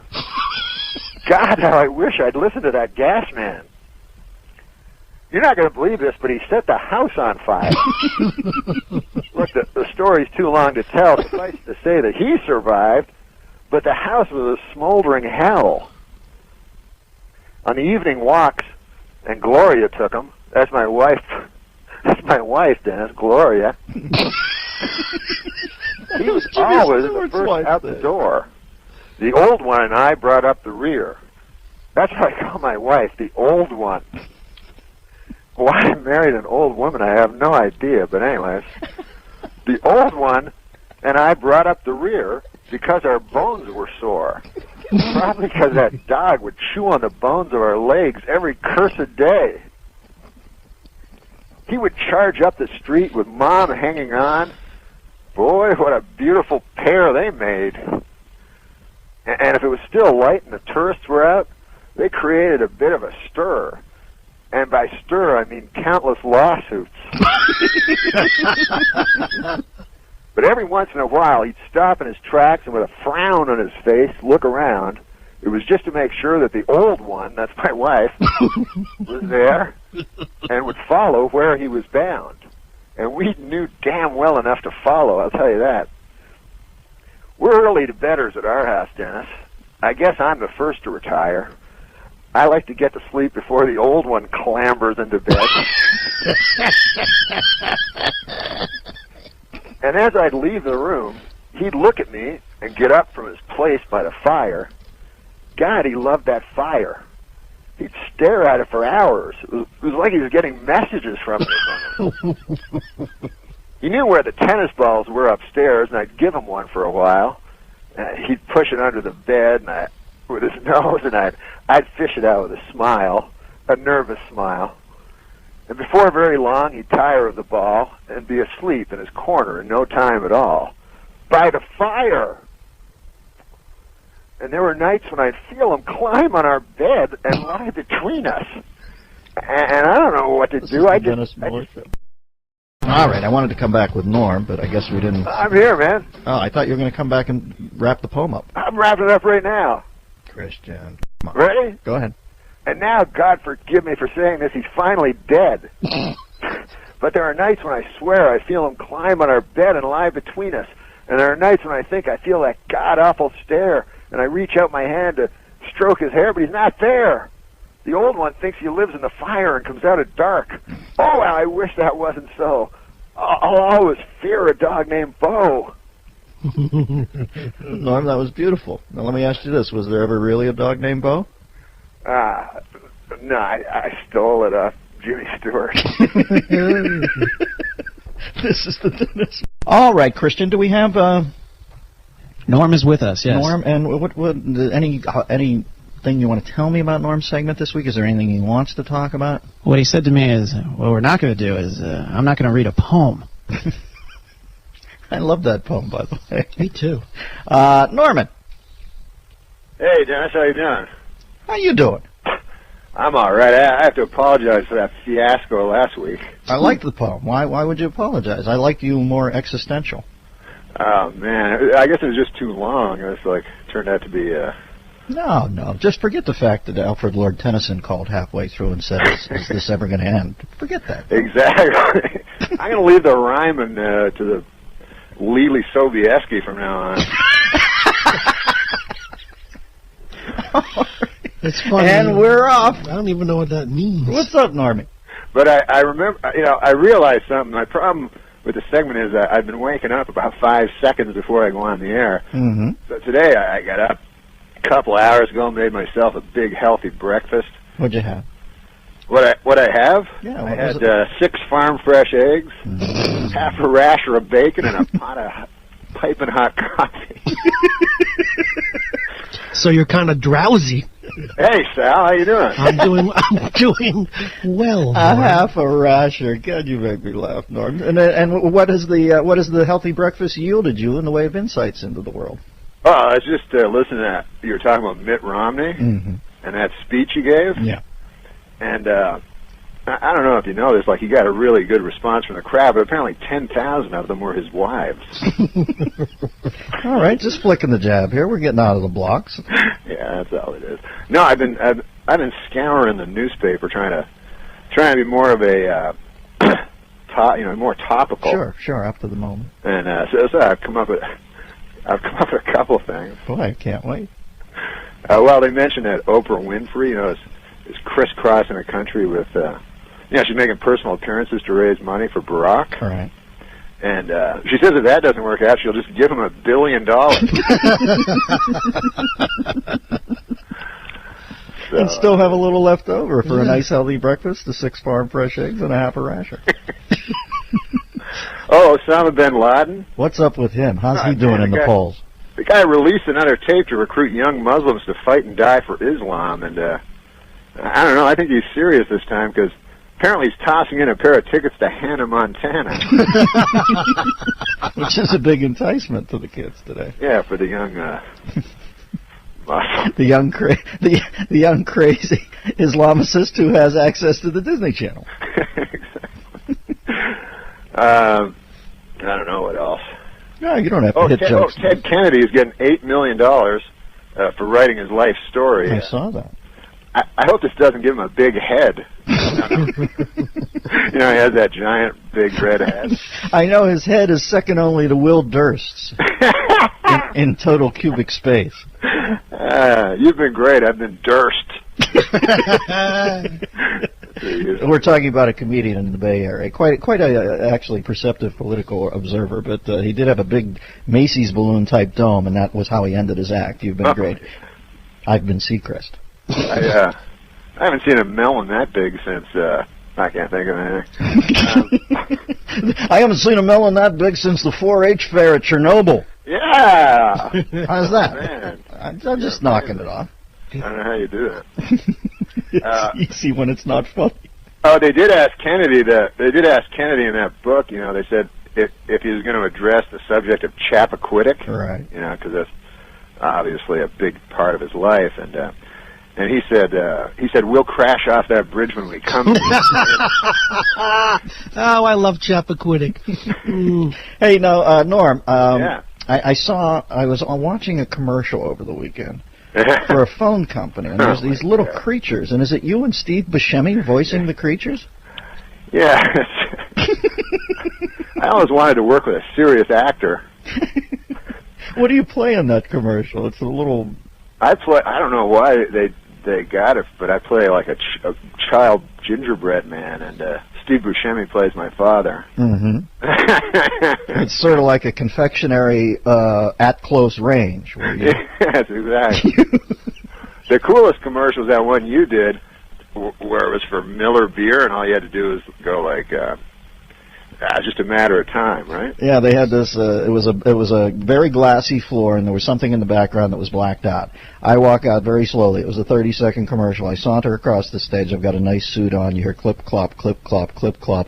I stand there in the middle. I hit a button in my hand, and this huge marquee-like lighting lights up behind me that says Miller Genuine Draft. And then I look at the camera and go, "Oh, I knew they'd call." That was an easy one. That's an easy one. I had one funny commercial that I did for beer, mm-hmm. and it was really funny. It was for Miller. I don't know what it was for. But I suppose it was for Miller Lite. Yes. And then, so I'm at a party, and a guy comes to the door, and I go, "Hey, man, did you get the beer?" And he goes, "Yeah, I got Budweiser." And then I go, "Budweiser sucks." That was really funny. So then we go to shoot it, and there's all these executives around, like the guys that own the beer company, mm-hmm. and then they freak out the last second. They're like, "We can't say that about Budweiser, you know. You're gonna have to change the copy." So they say to this kid so he has to change it like immediately, you know. So anyways, it turned out to be the guy comes. He goes, "I got some Budweiser," and I go, he goes, "I got some Miller Lite," and I go, "Great, come on in," you know, like that's the. That was the option. Yeah, that's the option. And then so they never aired it, but they cut me a giant check. Yeah. Well, you know what, Norm? That's the whole thing about ads that I've noticed, that you have a lot of creative people who want to run right up to the shoreline of naughtiness and put their toe in, but then at the end of the day, they're being paid by some town elder somewhere out in the Midwest who owns the company. So they do one for themselves, then they do the actual one, and the funny, cranky one never makes the air. Never, ever makes the air. But you're right, at the end of the day, more zeros than the Japanese Air Force on the end of that check, my friend. And I bring that up only because it's Pearl Harbor Day. You were just in Hawaii. Have any particular reflections on Pearl or Hawaii or anything other than that? Well, Hawaii... I don't know. I've noticed one thing, because I was there with a large group of people, and boy... Wait a second, what's that about? Mary Kay reps? What were you doing there with a large group of people? Well, I brought my son, right. Simon, who was known as Peter. And, I brought the wife, Gertrude, and then a whole... The old one, as you say. What? In the poem, you referred to your wife as the old one. Have you forgotten the poem? Oh, yeah, well, she is a little long in the tooth. I mean, good Lord. The problem is, when I was a young man, I had a thing for older women. Right. I happened to marry Gertrude, and, now as I reach my mid-40s, good Lord, I'm not one to break vows, but I'm waiting for that till death do us part. So you go over with a group of people to Hawaii. What did you notice in Hawaii? What was your perception? Well, I noticed, first of all, that Gertrude loves sunsets. And all the group of us would go and watch a sunset every evening, and I just don't like them. No. Like, to me, beauty is like the nape of a young girl's neck. Right. But, you don't want to bring that up to Gertrude. No, you don't want to ask your wife and the group to go out at 6:30 at night and look at the nape of the God, at one time I woke up in the middle of the night in Hawaii beside this ghastly woman, mm-hmm. and I swear to God, it looked like, in the light, it looked like I was sleeping with Burt Mustin. I mean, she's Burt Mustin, by the way, made Hume Cronin look like somebody Cher was dating. He was the oldest man on the planet Earth, one of Johnny Carson's favorite guests. Norm, I'm up against a commercial break. I could listen to you recant all day, but I've got to pay some bills. Thank you, my friend. This is the Dennis Miller. Hey, Dad, I really want a Go phone this year. Oh, I want people to stop eating my house, but that ain't gonna happen. Besides, you'll run up a huge bill. No, I won't. It has unlimited talk and unlimited text. I'm just yanking your chain, son. Ho, ho, ho. Sweet. Oh, come on, man. It's the holidays. Norman Buscemi as gingerbread men in the commercial. Gold. Did you hear Norm's voice? He sounded like it was like one of those POWs where they have a gun to your head and they say, "Read this." I don't want to read this. No, I'm not going to get Norm in that trouble. I think Spade went on the Tonight Show one night and deliberately, as part of a joke, was vague about which phone company he worked for. Right. I think it cost him some large coins, so I don't want to put Norm in that same corner. Norm loved doing the commercial. What was the commercial for, as a matter of fact? Oh, it's for GoPhone. I'm on one right now. How do I sound? Oh, this sounds unbelievable. This is the Go phone? Yeah, it's crystal clear. Do I do a phone commercial, Christian, in any way? Not yet, but hopefully starting now. It's Nice. as clear as Lake Tahoe. Storm and Norman, good to hear from you. You all pumped up for the holidays, friend? Oh yeah, man! I got my tree up. You like Christmas? Christmas? Yeah. Well, yeah, it's the birthday of my Lord and Savior. I guess I like it. All right. I didn't mean to pry. It was just more of a conversation. That was kind of testy. Oh, by the way, Mitt Romney, not Mitt Romney, but Huckabee this week got the endorsement of our Lord and Savior, Jesus Christ. So that'll bump him up in the polls a little. Well, that'll give him a few points. Sure. Who are you voting for, Normie? Who do you like? I like Giuliani because I always liked him when I was in New York. Mm-hmm. Yeah, he ran a nice ship, right? Yeah, I liked, a lot of people were like, man, he took the character out of Times Square, but I remember that Times Square, man. The character was a bunch of junkies and whores, and then serial killers prowling around arcades. I mean, that ain't exactly Hooterville. You know? But then he did those quality of life laws that reduced the crime like crazy. Look at you, Norm. You know stuff. You always play like you don't know, but you're pretty I smart. just remember Giuliani came to host, and I was like, I just want to thank you for what you did for the city, and everyone else hated me there. Nah, you were a popular cast. Hey, by the way, I was out on the road the other day, and I mentioned that somebody asked me from the crowd who my favorite host was of Weekend Update, and I brought you up, and you got a nice huzzah from the crowd. So people, well, you know what was important up there, Norm. I don't know if you thought this, but I always thought some sort of vaguely inferred indifference to what you were doing mattered up there. They didn't want you to be too eager a beaver. They wanted you to sort of look like it was a throwaway, and that's the vibe I always got from you. You were great at it, but it wasn't the end of the world, was it? No, I kind of patterned myself after you. Beyond insouciant into downright derelict of duty at some point. Now, what do you got? You got any joke? The writer's strike's still on. You've been going into the joke vault, or what are you doing? What do you want to talk about today? I leave it up to you. Well, a fellow broadcaster has come back, Mr. Don Imus, and I saw a picture of his. He's got a black female sidekick. Yes. And I saw a picture of her. He could be in a little trouble. The I-Man could be a little trouble. Why is that? She has really odd-looking hair, and she's a prostitute. There might be a built-in problem there. And Isaiah Thomas got in trouble. Yeah. And he had to pay $11 million to this lady, who I also saw a picture of. And she wasn't easy on the eyes.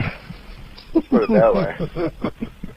But in layman's terms, I mean, all this things, all this legal mumbo-jumbo, it comes down to he has to pay $11 million for not having sex with an ugly bride. Boy, that is draconian, isn't it? Yeah, it's pretty tough. The very definition of draconian.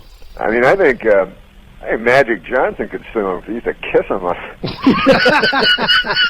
can get a little piece of that. You're right. I would get in there early. Yeah. What else have you been noticing? What else has caught your attention? What else is going on in the news? I don't know. They've had these debates. What'd you make of that woman holding the debates, the schoolmarm chick? Did you see her at all? What did she do? Yeah, they had some woman who was moderating both debates the last couple of days. Little Iowa woman, little strident. Reminded me of Edie McClurg's character in Many a Flick. I was wondering if you'd seen her. Did you watch any of the debates? No, I didn't watch, and that's when Rhoda's on. What was Rhoda's boyfriend's name? Joe something or other. Joe, yeah. Yeah, he was Barry Newman look-alike. I forget. Oh, man. That guy was great. You're talking about old David Grohl. David Grohl. Yeah, no, Dave Grohl was the rocker. We're talking about David Grove. Yeah, Groh. Yeah.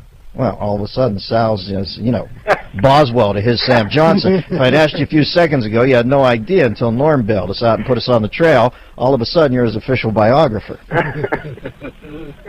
No, that'd be a short biography. Oh, what? Hey.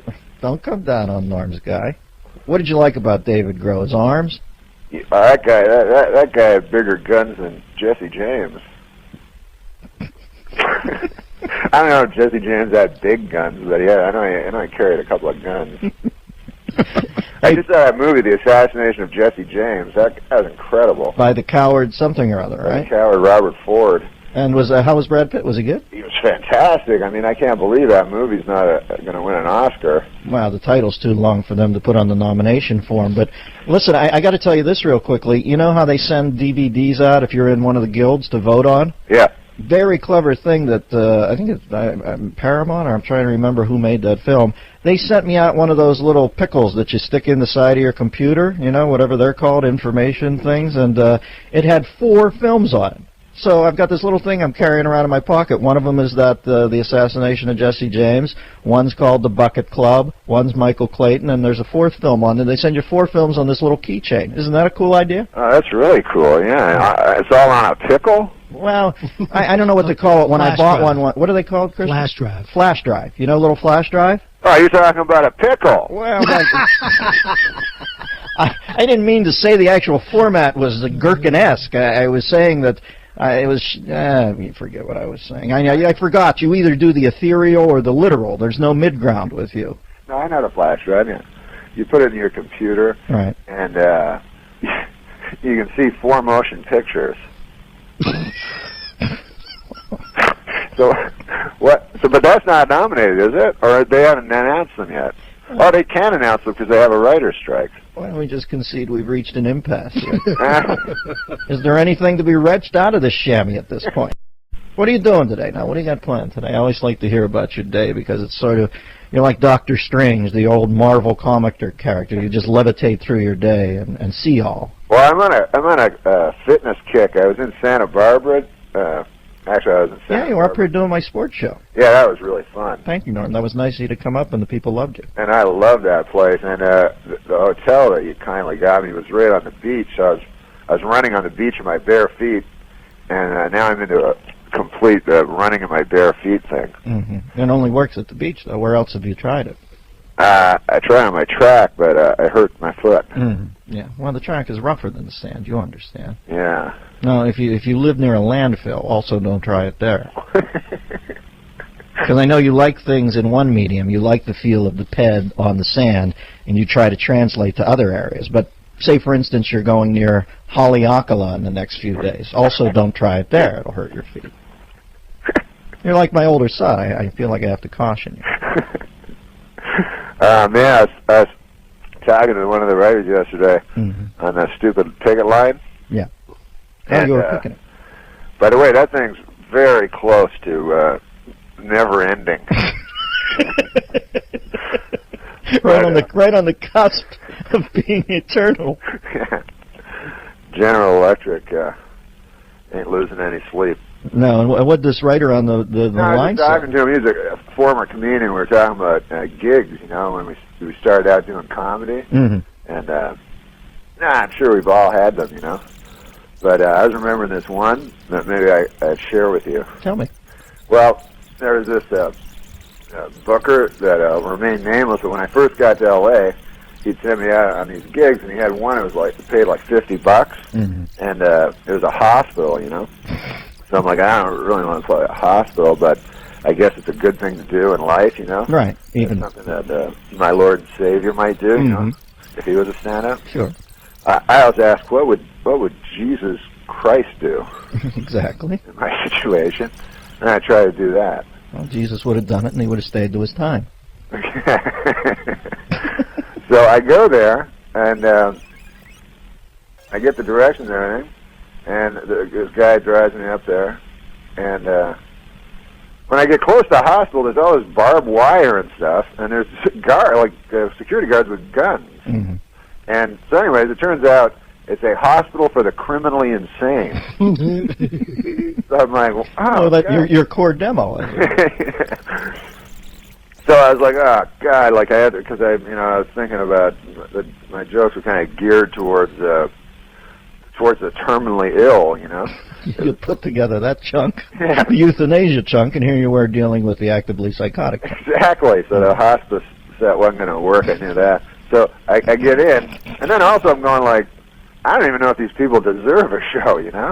They're criminally insane. And so I go, well, where do I perform? They have a theater in the hospital. So every single seat looks like the booth where Lincoln was shot.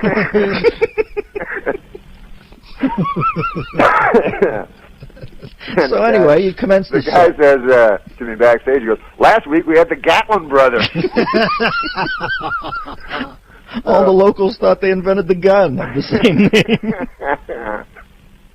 So I get out there, and it's only about 80 people, Right. And it's like I didn't even draw the whole joint, And so I get out there, and they're muttering to each other, and a couple of them are shambling down the aisles from time to time, And so I'm walking towards the mic, and as I'm walking towards the mic, before I even say a word, I just hear, nice shoes, faggot!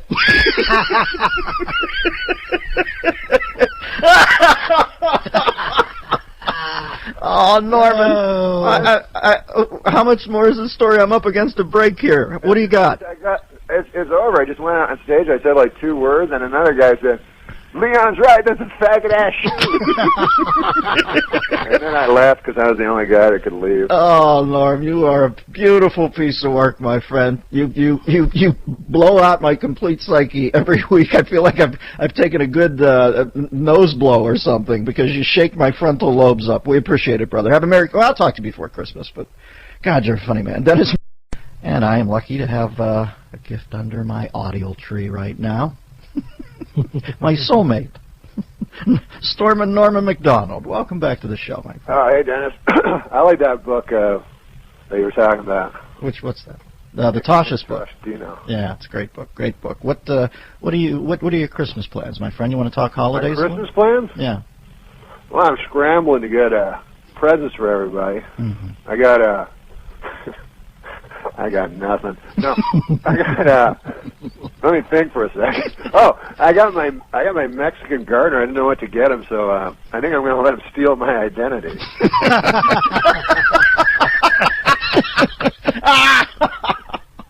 Norm, that's the single funniest thing you've ever said on the show.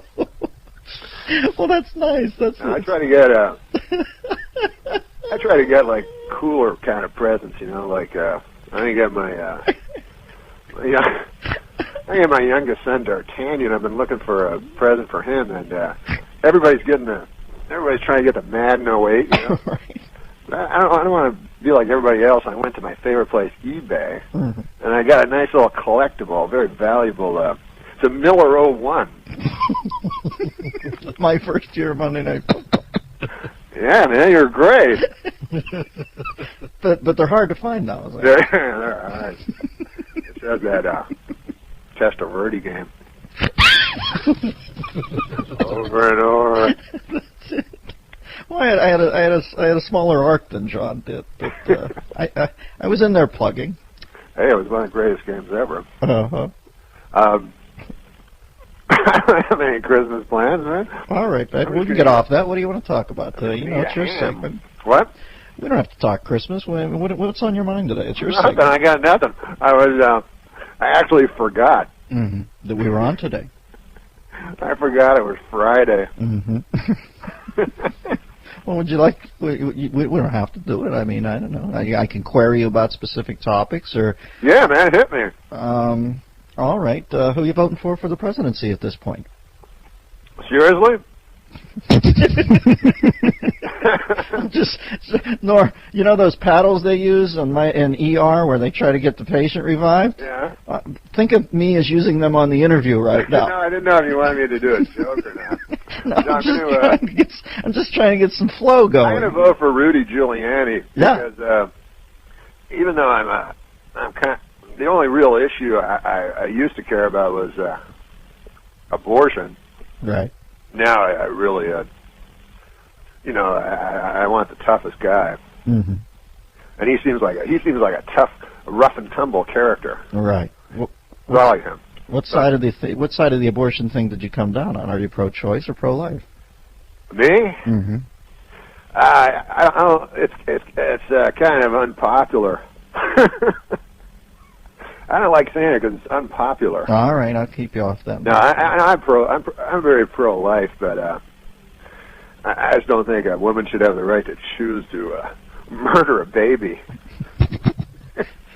Well, I think some of our listeners would be, because of the rambunctious nature of your performances and the fact that you seem, is it nihilistic or nihilistic? I don't quite know what that word is. They would be surprised to hear that you're so pro-life. It's quite endearing to see that facet of you. So. Well, I love children so much, and I certainly wouldn't want to have it done to me. Well, if this interview doesn't pick up soon. Well, you got me talking about abortion. Man. I don't know. You call in. I'm trying to give you free rein. You say I got nothing, so I throw the presidency on the table, and that begat abortion. I don't know what to say, Norm. What? No, let's get back to lighter fare. Take me to any fair, for God's sakes. I don't care if I'm at the soup station, the salad station, or the dessert station. Just put something on the tray here. Oh, hey. Here we go. I have a kind of a thing for homeless guys. Oh, I know you do. I kind of like to give them money, but I was putting in mind, like, one time when I was in New York, I lived in a walk-up, and there was no doorman, so you had to... It's a good theory. You had to walk up this thing where guys could beat you up and rape you. So there was also a homeless guy that was standing outside, so I'd always give him whatever money I had and then feel a little better about myself. Right. And one time I was coming home, and I got some Kentucky Fried Chicken, Yes. that I love, and I was coming home, and a homeless guy's there, so I go up, I give him some money, and then I go up to my apartment, and I'm having some Kentucky Fried Chicken and Coca-Cola. Right. So I go, hey, I bet that homeless guy would like some. So I bring him down like 3 pieces. I had 7 pieces, so I brought him down 3 so I could have 4 because I'm not a homeless guy, so right. I got the most. So I bring him down his 3 pieces and his Coke, right? And then I lock myself out of my apartment. I can't get in my apartment like an idiot. Right. So I have to phone a locksmith, and I'm freezing. It's middle of winter in New York. And I'm thinking about my delicious chicken up in the apartment, So I say to the homeless guy, I go, hey, man, give me a piece of chicken. And the guy goes, that's my chicken. You get your own chicken, So he gets all mad all of a sudden. No good deed goes unpunished. Norm, you always had the best homeless guy story. I remember you told me once that you said, I feel sorry for homeless guys, but I really feel sorry for the homeless guy's dog. Because the dog's thinking, wow, this is the longest walk I've ever been. You remember that one? Yeah, and then you used to say, hey, pal, I can do this on my own. Oh, my God. That was one of my favorite that jokes. That was a joke for my nightclub act. Yeah, well, listen, I used to follow you around on the road. I was a bit of a Norm groupie. What are you eating now? Do I hear you taking something? Oh, I'm sorry, that's not professional. No, but I'm just intrigued. What are you having? No, it's not right, man. No, but it's 8:43. What do you like to put in your pie hole? I know, but you don't see that on This Week with George Will. No, what's it called? This Week with George Stephanopoulos. I'm eating a Tangelo. It's some sort of a damn hybrid of a fruit. Right, and I remember it used to always be the Mixed Nuts Improv Troupe would stand up there and set up the proposition that they were at Tangelo and request a film genre. Somebody would say Peckinpah, and they would all go into slow motion, if I'm not mistaken. That was That's called a Tangelo? Yeah, so that was the fruit they would always give. When they'd say, give me a fruit, and people would say Tangelo to throw them off. And then they say, what's the Tangelo participating in? And they'd say bowling. And then they'd pretend they were Tangelo holding a bowling ball out in front of them. And then they would say, alas, poor Uric, and they'd have a genre change. You remember that. I know, but I did do improv once. I took an acting class. Oh, God. Man, that didn't go well. How'd that go? What was that? It was horrible. And there was this one part where it was improv, and they said, like, just pick something to do, And I couldn't think of anything. I later realized I would sweep up like every week. I I figure there's always a guy that sweeps up, in any situation. Right. But I couldn't think of anything for the life of me. That's my big problem with that improv. And a guy handed me something invisible, obviously, right? The other actor, and I just thought it was a grapefruit. I don't know why. It turned out to be a live child. I was like cutting it in half and pretending to put a cherry in the middle. It turned out to be an infant. So then he's like, "What are you doing, my baby?" I'm like, "Oh, come on, can it be a grapefruit?" Like, what's the difference, really? Well, yeah, just as long as you affirmed. That's the main rule in improv. You always have to affirm. You never deny. Oh, you don't? No, that's the key to it, because it stops down the improv at that point. Oh, did you ever do that? I improv once, I think, with Lorne Michaels and John Lovitz, Denitra Vance, and Terry Sweeney. And to this day, if I think about it, I can break out in a cold sweat. What, live on TV? No, please, come on. Let's not get crazy. Lorne was trying to get me into the cast when I was on Saturday Night Live, so he used to take the studio space in Times Square near the Brill Building and ask us to improv together. Oh, my God. And I was like a firewall. The improv would fly around the room at a high rate of speed. It would hit me, and I was the death of improv. Just completely like Anton LaVey standing there.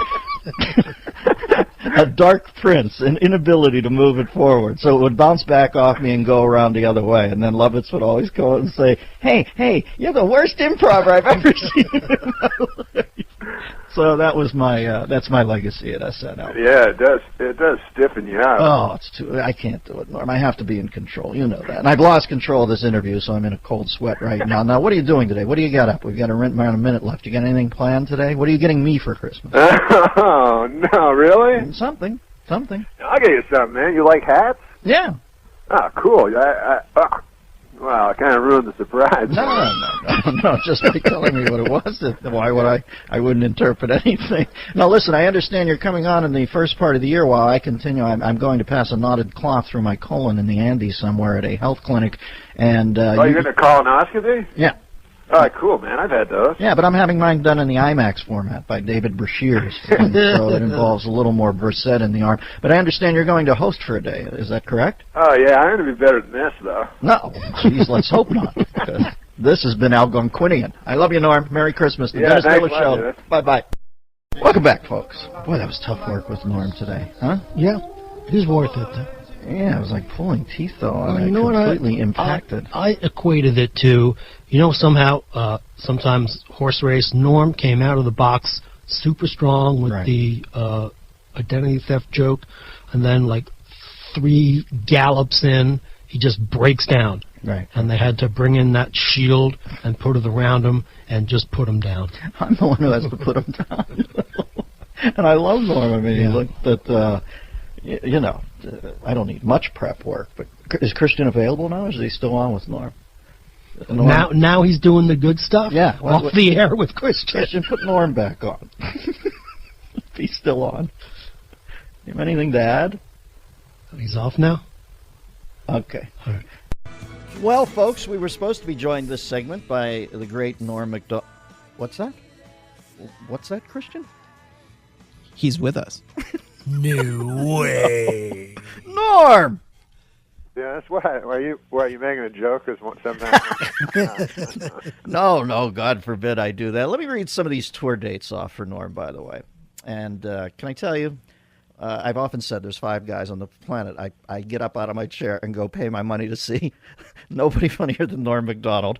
He will be at Cobb's in San Francisco. That's a great venue up there. Jan 9 through 11. This is next year. Jan 9 through 11. Jan 17th, Richmond, B.C. I've done that gig. That's a great one. January 22nd in Medicine Hat, Alberta.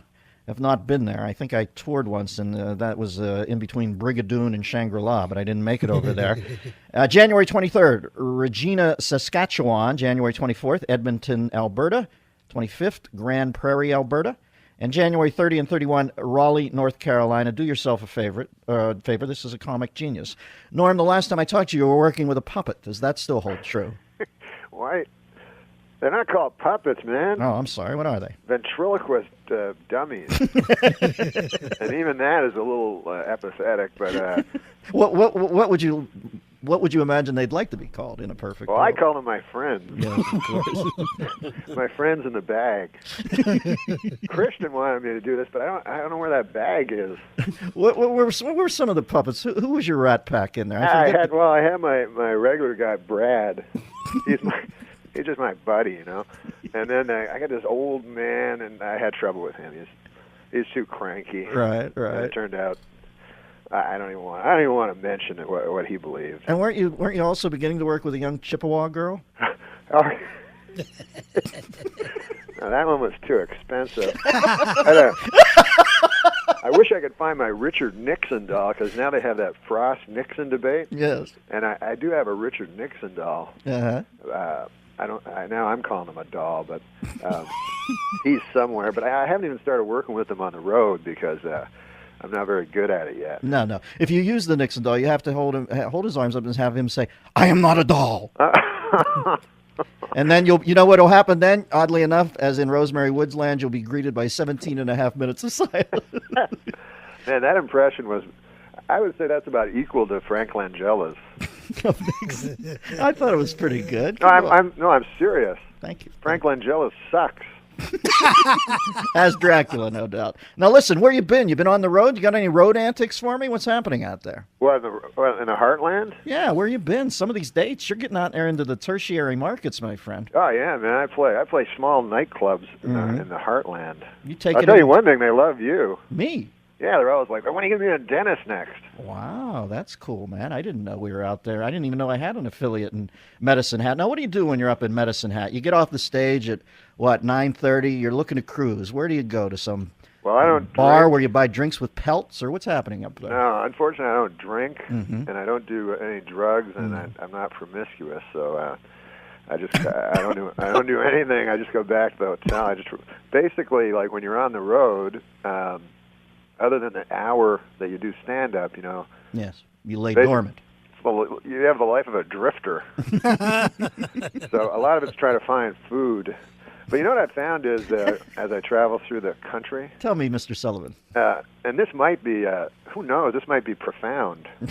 Well, we'll write it down and analyze it. But I was in this place called, I think it was called Malleyville, Iowa, you know. Oh, sure. So I noticed, like, the local comics, like, they'd get up and they go, "Hey man, I'm happy to be here. I just came from Wadsworth," and then everyone would they'd laugh, you know. So I talked to the owner, and he's like, "Oh, those guys from Wadsworth, they're idiots," you know. It turned out Wadsworth was just about 18 miles down the road from Malleyville, Iowa, right? Who's booking you, Harriet Tubman? You're not letting me get to my profound point. I'm just, for God's sakes, these places don't even exist. Well, no, I'm actually making up these names. What are you, at the Shady Rest this week? No, I'm making up the names to protect the innocent. All right. And the guilty. So get profound. Yeah, I only have one profound thought every few years. All so right. The last thing I need is somebody, you know. Interjecting. No, I love interjecting. But listen, so I went on stage and I said, "Listen, folks, you know, you keep making fun of these fellas from Wadsworth down 18 miles down the road from you, pretending they're all stupid, and I'm sure they do the same for you, but, you know, no one could be more alike than you guys, you know? And if there's any hope for the world..." Anyway, he got no laugh. Shocking. Pretty well destroyed my set, you know, because they're yelling, "Wadsworth, why do you go for Wadsworth," you know? And, but doesn't it show you something? Yeah, sure. How's the world going to get together if Malleyville and Wadsworth can't even pull it together? Yeah, it's not that profound. That was the whole thing? Hey, I saw Matlock. Only you would refer to Andy Griffith as Matlock. Well, I don't want to get too arcane. Yeah, his real name's Andy Griffith, but now he calls himself Ben Matlock. Where'd you bump into him at? He was at the airport. At the LAX. You're kidding me. Now, that would be a thrill for me. Oh, man, it was incredible because, like, I grew up watching the Andy Griffith Show, and then later when he changed his name to Ben Matlock. Yeah. So I'm standing there. So I see they have an Archie comic. I haven't seen Archie comics for years. Mm-hmm. And so I'm reading the Archie comic. He's reading a really big book, you know. Like, he's like you know, like, real smart, you know, I guess. Yeah, he's Andy Mayberry. So I'm looking through my Archie book, and my Archie comic, which I haven't seen in a long time. And it was actually a good one, like Jughead. Mm-hmm. He gets a job at Pop's Chocolate Shop. Yeah. And Jughead is he's kind of a never-do-well, for those of you who don't know him. And so it's kind of surprising to Archie and Reggie Mantle. Like, they're like, what? Jughead got a job, Exactly. Seems weird. He's like a short order cook at Pop's Chocolate Shop. Yeah, he's like Screech with a squint. Exactly. And a crown. So it turns out at the end they're like, Jughead, you never work. Like, you're just a bum, that likes hamburgers, likes to eat hamburgers. He says, yeah, that's right. And you know those big chef hats they wear? Mm-hmm. Jughead pulls his chef hat off. It's filled with hamburgers.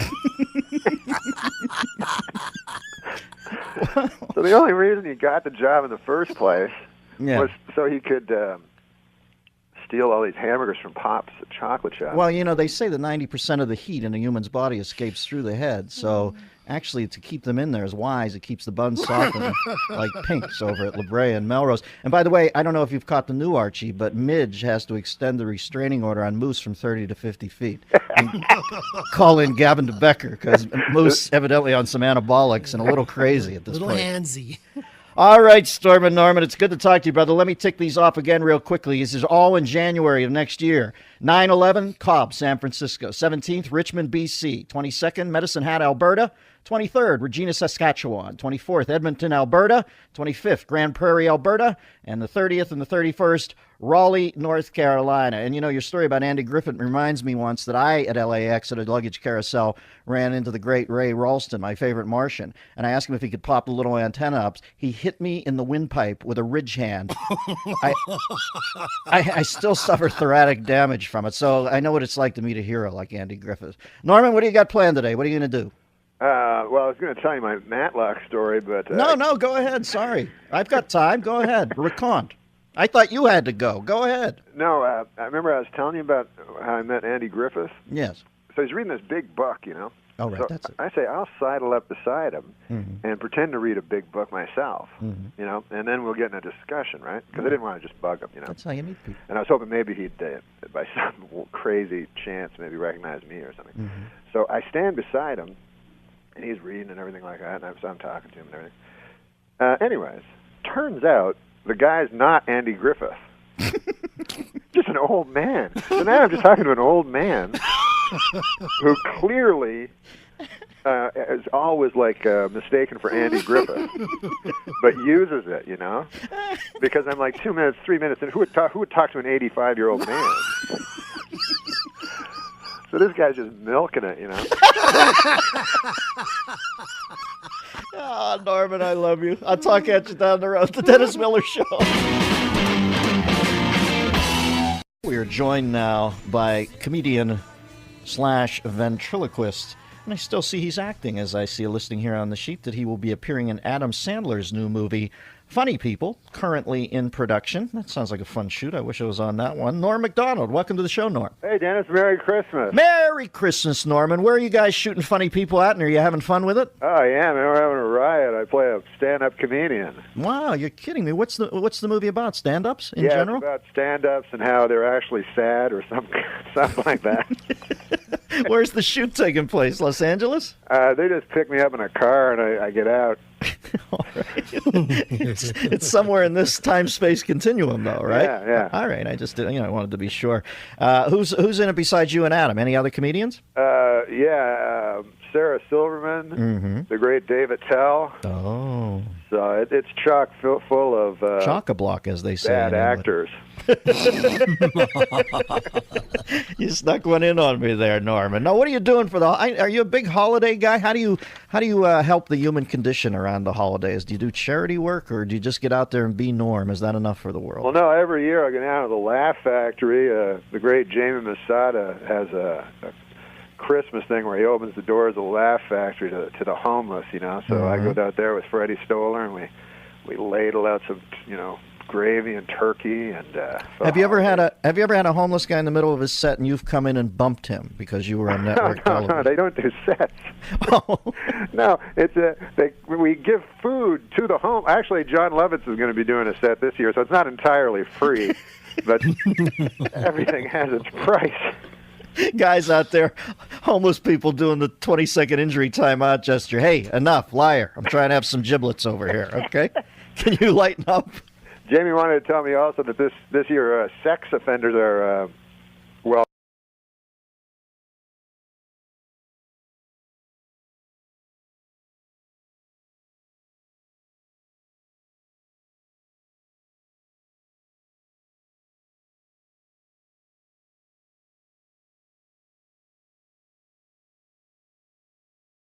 welcome. Hey, I got an early Christmas present from our manager, Mark Gervis. What, did he send you the shortbread cookies or the caramel corn this year? He sent me a card that said in lieu of a gift, he's going to give money to homeless people. Jesus, that's pretty presumptuous on him, isn't it? Yeah, no kidding. Who gets the tax write-off on that one? Funny, I give to charity, plus I get gifts for my friends, but... Yeah, obviously not the case over there. Here's the thing about Gerbitz. He does make the donation, then he hits the homeless guy up for 10%. It's absolutely brutal. They always wet their beak over there, Drillstein, my friend. Now, where are you going here? You're going to Cobb's in San Francisco, January 9th through 11th. Three-day set there. What do you like to do during the days in San Fran to unwind? Do you go... I just work on my ventriloquism. Oh, how's that going, Norm? It's going great, man. I thought Rusty and I would do a little holiday song for you. Oh, you're kidding me. Let me kick back here and put my feet up in front of the fire, you and Rusty. Which puppet is Rusty? Refresh me. Rusty's just my friend. You know, I'm having a lot of trouble with my cranky old man. I don't know if you remember old Alec Majerison, the virulent anti-Semite. Yeah, sure, I remember. What, are you kidding me? I have a plaque commemorating my first meeting. I'm trying to get rid of that guy because you know he's a Holocaust denier. That's no secret. He's an enthusiastic Holocaust denier, and I've had it up to here with this character. You know, the man, he's just a waste of wood. But I don't know what to do. One of my Jewish friends suggested that why don't I just throw him in a fire and burn him? But I say two wrongs don't make a right. You know? Gotta go. But anyway, we're not here to talk about that. Let me get Rusty out here. Rusty, say hello to Dennis. Hey, Dennis, how are you? Hey, Rusty. What? Hi, Rusty. Who's the dummy here, me or you? It's me. It sounds like it's you. I'm sorry, Rusty. Let me give you my man voice. Hey, Rusty, how are you doing? Yeah, dummy. Hey, come on now, Rusty. That's ridiculous. Calling Dennis Miller a dummy on his own radio program. Now, can I jump in here for a second and tell you, here's how crazy Norm is. I'm sitting here believing that he actually has a puppet. Like, it's not enough for him to fake the puppet act on the radio and over the phone. You did pull out a puppet and have it on your arm right now, don't you? Of course I have my pal Rusty here. Yeah. What do you boys have planned for us today, Rusty, Norm? We're going to do a song according to this dummy. Would you stop calling me that? You're the dummy.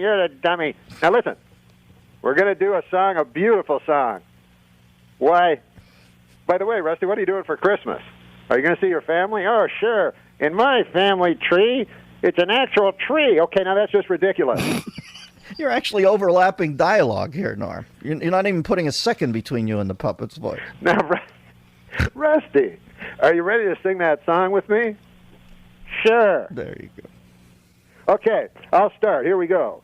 Rudolph the red-nosed reindeer had a very shiny nose. And if you ever saw him, you would say that he was a drunk. Hey, come on! Well, that's ridiculous. What the? Come on now, don't ruin this. This is a classic. I'm sorry. All right, now let's continue. Then one foggy Christmas Eve, Santa came to town. Rudolph, with your nose so bright, have you been drinking some bathtub gin? What? Okay, now that's enough. That's way beyond the pale. Stop it, Rusty. Stop. I wish you'd kick the bucket. Like what? Kick the bucket. What are you talking about? You said pail. Bucket. It's a synonym. Okay, all right. Yeah, that's right. Okay, now that's ridiculous. You're the dummy. Okay. Stop. I'm sorry, Dennis. This is going nowhere. This is ridiculous. I apologize for wrestling. Oh, Norm. Jesus, it's so crazy. It's gotten so crazy over the years. I can't go on with this. This is just an abuse to the whole idea. All right. Now, what separates Rusty's old man voice from the old Holocaust denier's voice? Give me that voice. You don't want to hear from him, do you? Well, Rusty's just whetted the palate for a little more puppetry. I swore I'd never use this guy. It's like the Stones doing "Sympathy for the Devil" after Altamont. There we never go. thought I'd Alec, see you play that. Alec, how are you? Mm-hmm. I'm okay, I guess. Yeah, I suppose. What do you think of this Christmas? What do I think of it? I'm not going to celebrate no holiday where a bunch of bearded New Yorkers killed our savior. Hey, come on now. You're going back in the case. I'm sorry, Dennis. Oh, Lord. You didn't quite have control of the posse today, but I realize it's the holidays are amongst us, and that they're a little petulant this time of year. I can never keep these guys under control. All right. Well, Norm and your entire retinue, can I tell you, folks, he'll be up in Richmond, B.C. on January 17th, British Columbia, that is. The 22nd of January in Medicine Hat, Alberta. Regina on the 23rd. Edmonton on the 24th. 25th in Grand Prairie, Alberta, and 30-31 in Raleigh, North Carolina. Norm, you are an absolute wild man. We want you and yours, i.e. the satchel full of puppets, to have a Merry Christmas. And once again, when is the date you'll be out there at the Laugh Factory, Jamie Masada's place? Is that on Christmas Day? January 25th. And is the public welcome to come and help, or is it just a closed house event that Jamie does for the homeless? No, anybody that can come that doesn't have a place to go for Christmas. So you don't turn people away at the door if they have a home? Not at all. All right, I like to see that holiday spirit. Thank you, Norman. Ho, ho, ho. This is the Dennis Miller Show.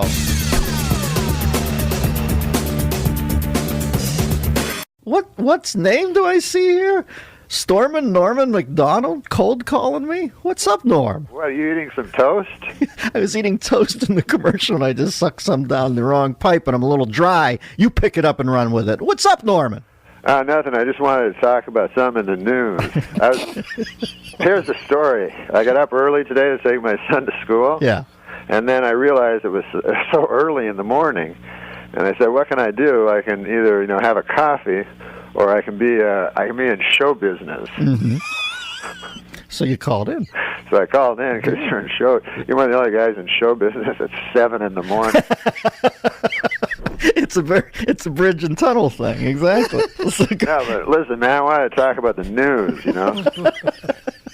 Even though newscasters are up at 7 in the morning, yeah, you have to go to a comedian. Listen, I used to get the stories ripped from the headlines. That's where I get my jokes. Yes, I see. Now I get them. I type directly from the www. I don't know, but no. This is what happened. I was on the airplane. Do you ever you ever hear a story that means you have no reference to the story ever at all? Yeah, sure I do. So I got off the airplane, and the guy says to me, because everything moves so fast, the guy says, "You hear what happened?" I go, "What?" "With the baby and the hot air balloons." They're like, "What? Are you telling me a joke?" It sounded like the guy was going to tell me one of those great old jokes. Yeah, exactly. I mean, a rabbi, a priest, and a nun walk into a bar. That's the same sort of start. You hear about the baby and the hot air balloon. I'm like, no, what? You never know. You don't know if the guy's putting you on. Right. And he's like, and he goes, the guy. I go, who's the guy? As if I would know the guy. Right. He goes, the guy from Wife Swap. Like, I'm the moron for not putting these. I said, Wife Swap? He goes, well, Wife Swap too.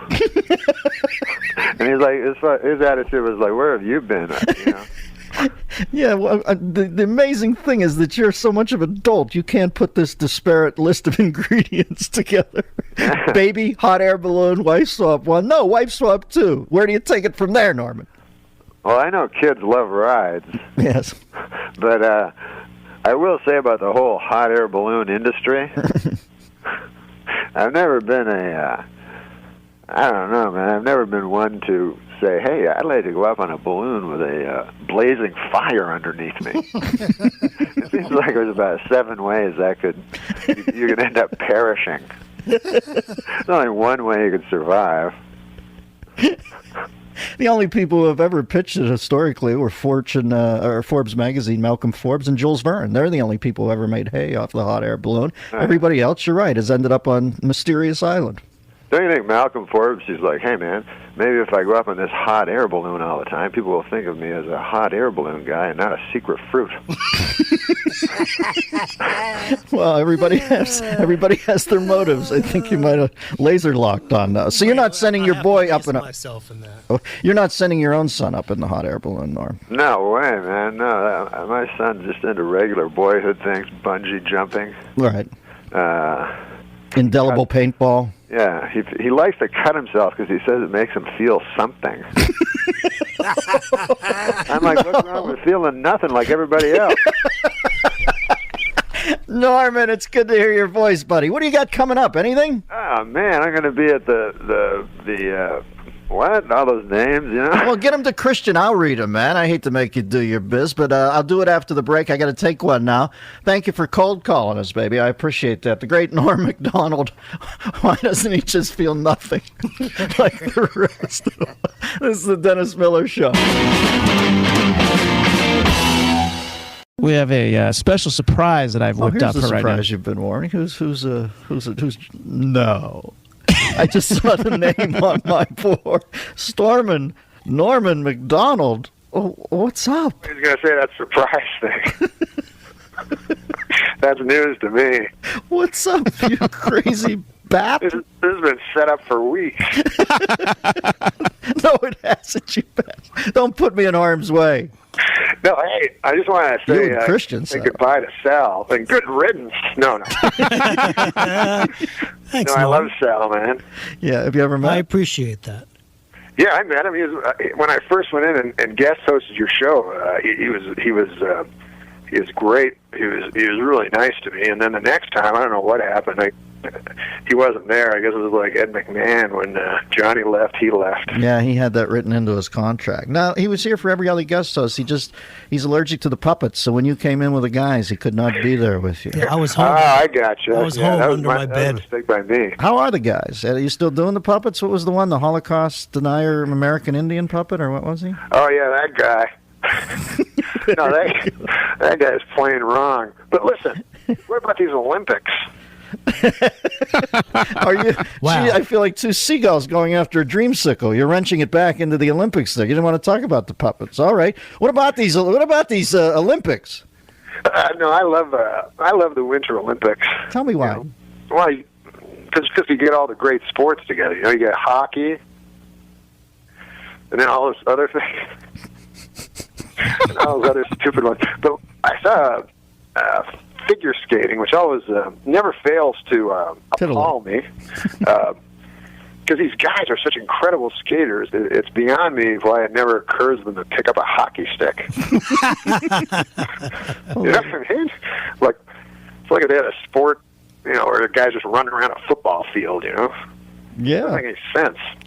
I saw Shaun White last night talking in a clip about why skateboarders don't break down in tears after they're judged. It was on the Colbert Show, like ice skaters, figure skaters break down and cry after they're judged. And Shaun White, I think, encapsulated it perfectly. He said, I don't know, maybe they're thinking, you mean I got into this outfit and I didn't get a good score?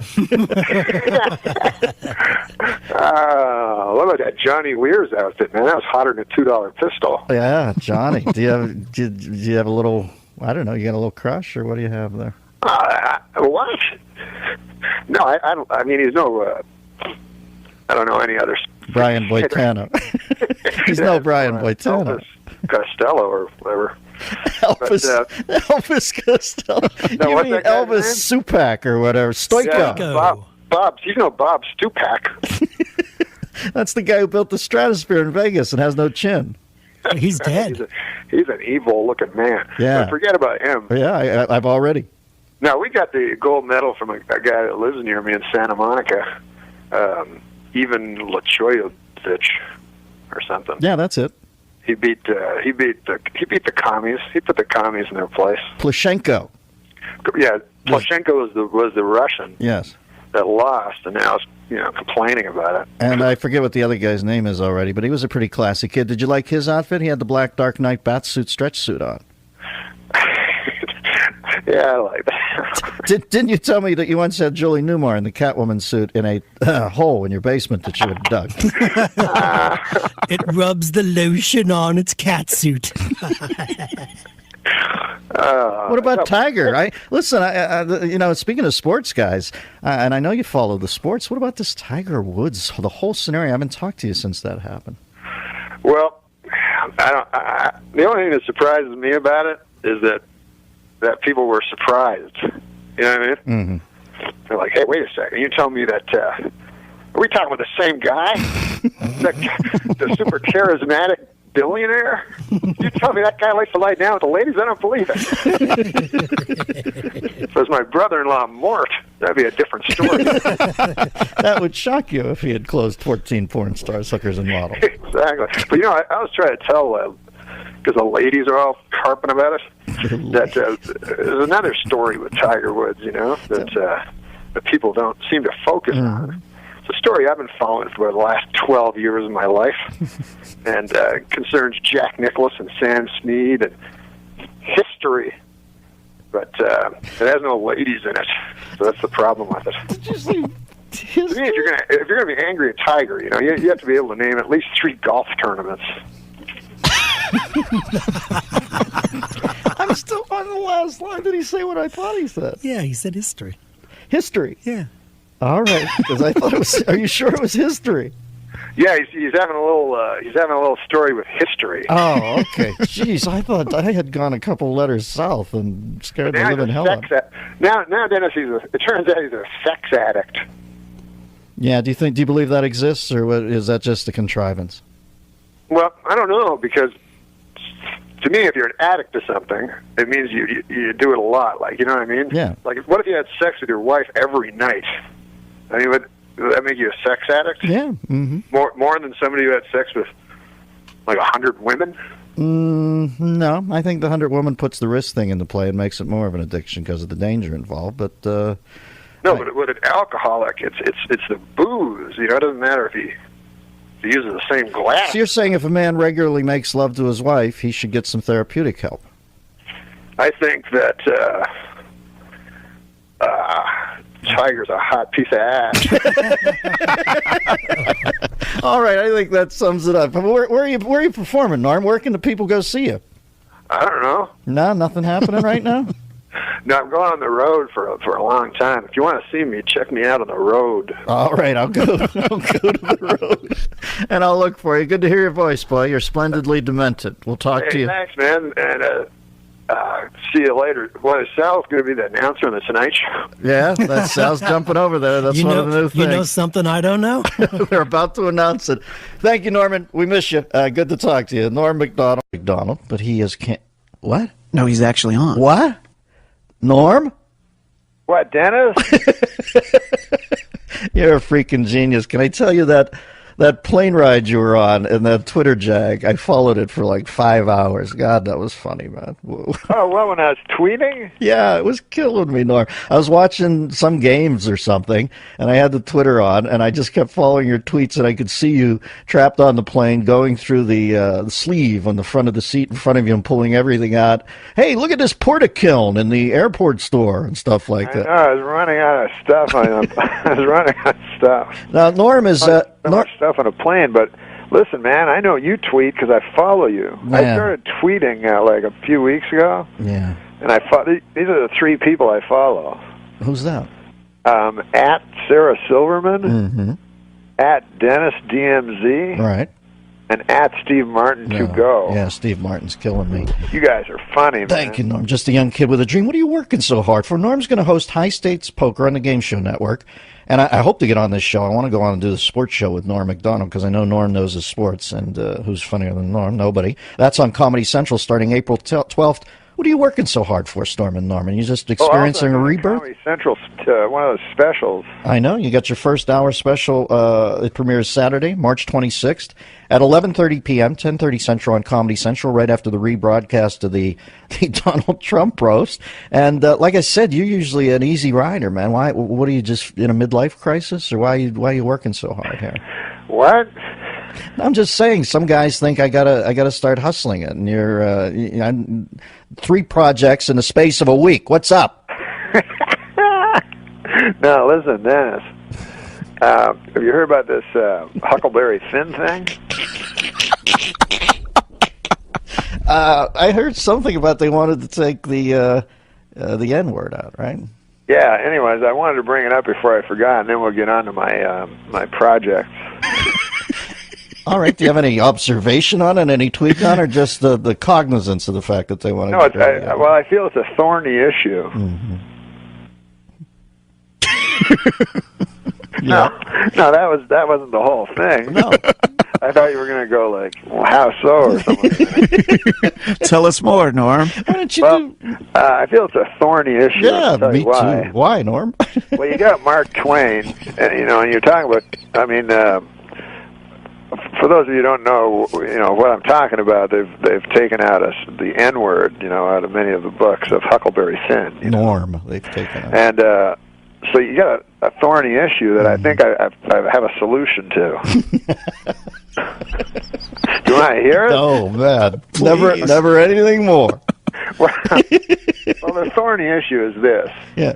You don't want to take, Mark Twain, one of the greatest writer ever to brush paper with ink, and change his words, for God's sake.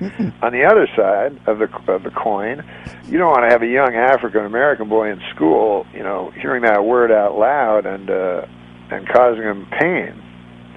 So it's a thorny issue. But I figure it this way: you've read Huckleberry Finn. You are so splendidly demented. Yeah, I've read it. You know it's written in the first person by Huckleberry Finn. Yes, I do. And it includes the N-word. Yes. Therefore, you just change Huckleberry Finn to a black kid.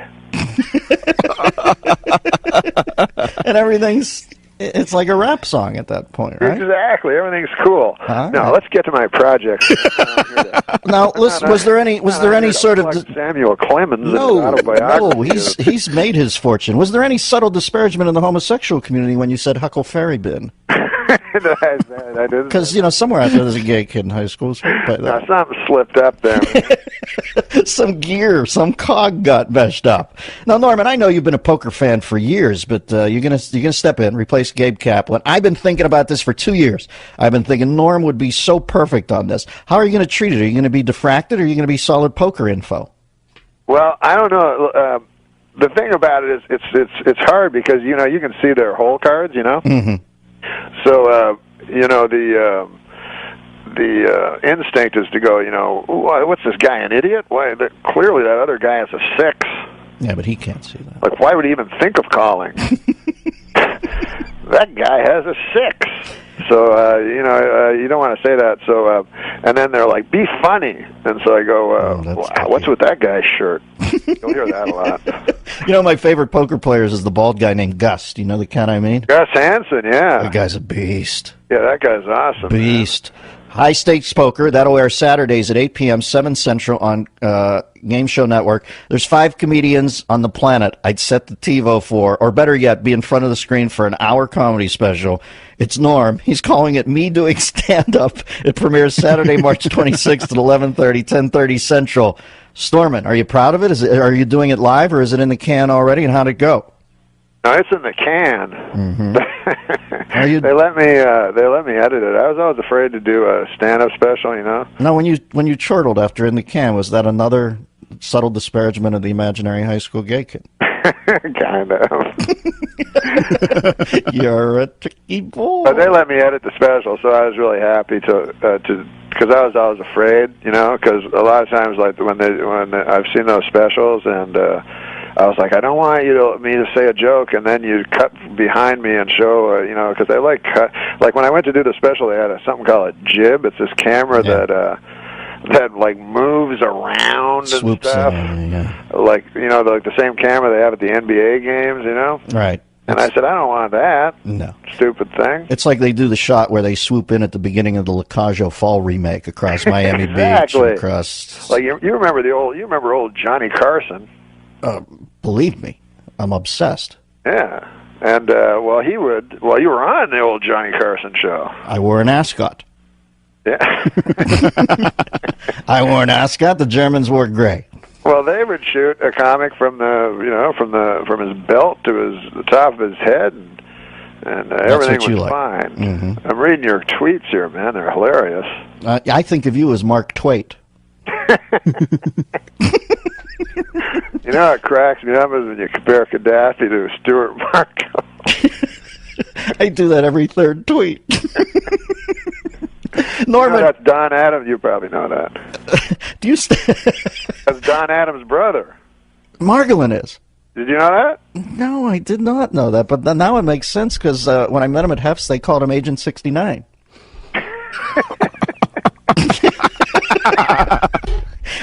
Norman, do you still have the? Are you still doing the Holocaust denier puppet? Is he still with you? It turned out he's wildly unsuccessful. Norman, you are a freaking genius. And you know who I was talking about your tweets? I had dinner with Steve a while back, and I said, "Are you following Norm?" And he said, "Genius, man." So we wait with bated breath for your next mission. Steve Martin? Yeah. What, you know that dude? Yes, I do. Oh my God, man! I can barely get dinner with Todd Glass going. Ask him to take you to that Greek place near the old ship in Philly. It's beautiful. You know how you get to Todd Glass? You have to go through the legendary WID. Yes. That was my Philly connection back then. Todd Glass, by the way. Christian, try to get Todd on. He's got a brilliant rat-a-tat delivery. All right, Norman, let me lay these down because these are important because this guy's a genius. High Stakes Poker, Norm's going to be the host. That airs Saturdays at 8 p.m. 7 Central on the Game Show Network. He's got a sports show. Can I come on this with you? Oh, that'd be the greatest, man. That'd be my dream. Well, I don't. You know, you're the first guy ever give me a job in this hardtack town. You know, we had Mark Brazil. You look back at that staff, man, huh? I feel like Sid Caesar. You and Drake, Mark Brazil, Rooney. How funny was that room? Yeah. Killer room. I remember you guys. I remember one time. Well, you can't. One time, Mark Brazil, who always used to do a lot of jokes about it, he'd go, we have to take down Rush Limbaugh. Like, he'd write like 3 Rush Limbaugh jokes a day. And then I remember you one time in a thing going, I kind of like Rush. It kind of makes sense. And Mark Brazil, like, jaw dropped. I know. But he always liked me. He was like, oh, yeah. I mean, we had political differences. But Norm used to share an office with another comic genius named Drake Sather, and you guys tinfoiled your windows over. And I think you were both smoking at that point. And I'd periodically open the door around an hour before the show and go, hey, guys, got anything? It was pitch black. I'd see 2 cigarette ashes and go, we'll let you know. Boom. Door would shut. Did I ever tell you the story about when Drake and I went to a movie writing course? No. It was like this guy, he talks, Christian probably knows who he is. He talked at UCLA, and you'd have to pay $500 to go see him. Right. McGee, something like that. God, what was his name? Anyways, so he talked, you had to go every day 10 hours for 3 days. I think that was Professor Me and Bobby McGee, wasn't it? God, I wish I remember that guy's name. All right. Oh, well. You're so smart about movies. In the movie adaptation, a guy played him. I'm blank, baby. I thought you'd know. It's so stupid because it's not germane to the story. So, anyways, we go to the UCLA thing. It's 10 hours a day for 3 straight days. So it's me and Drake. We think we're going to write a movie. It's so stupid. So we sit in the back, and McGee starts telling the story. So he opens, and we're lost like immediately. Within the first couple of hours of this 30-hour course. But in his opening remarks, McGee said that it's all about the art of the storytelling. Right. And he said, it doesn't matter the content of the story, it's how you tell it. He goes, we all know people who, their child died that morning, and they tell the story, and it's very dry, whereas other people could tell you about losing change on a bus and make the story captivating, So it's all about the telling of the story. So Drake and I were sitting there for the rest of the 30 hours, and just like every couple of minutes, Drake would turn to me with some variant of the following. He'd go, listen, Marge, that story about that dead son of yours is a bit of a yawner. I don't know if you've heard Lucy's story about losing change on the bus this morning, but I want to take a few pointers. That's a good Drake impression, too. I ever tell you that time Leno's lecturing up at the Improv one night on Melrose, and in a nice way. Jay always would tell the young comics about it. And he's got his Arthur Conan Doyle pipe out, and he's I always tell you 10 best jokes. You don't save them for the next thing. You don't know if there is a next time. So we sit there for around 40 minutes, and then at the end, Jay said, "Okay, guys, I gotta go." And he's got a fire truck outside or something he's driving, and Drake looks at him, he takes a draw on his cigarette, and goes, "Hey, thanks, Jay, but I got a father." Joining us right now, one of the most nimble comedy minds of his generation, a true genius. And I haven't read Norm's tweets lately, but there was one day where Norm was on a cross-country flight, as I'm about to be in a few hours here, 2 hours, and he tweeted all the way across the country. And I'm telling you, it reads like Candide. It is absolutely hysterical. The great Norm MacDonald, Stormin'. Hey, man, what are you, traveling across the country? Yeah, I'm going.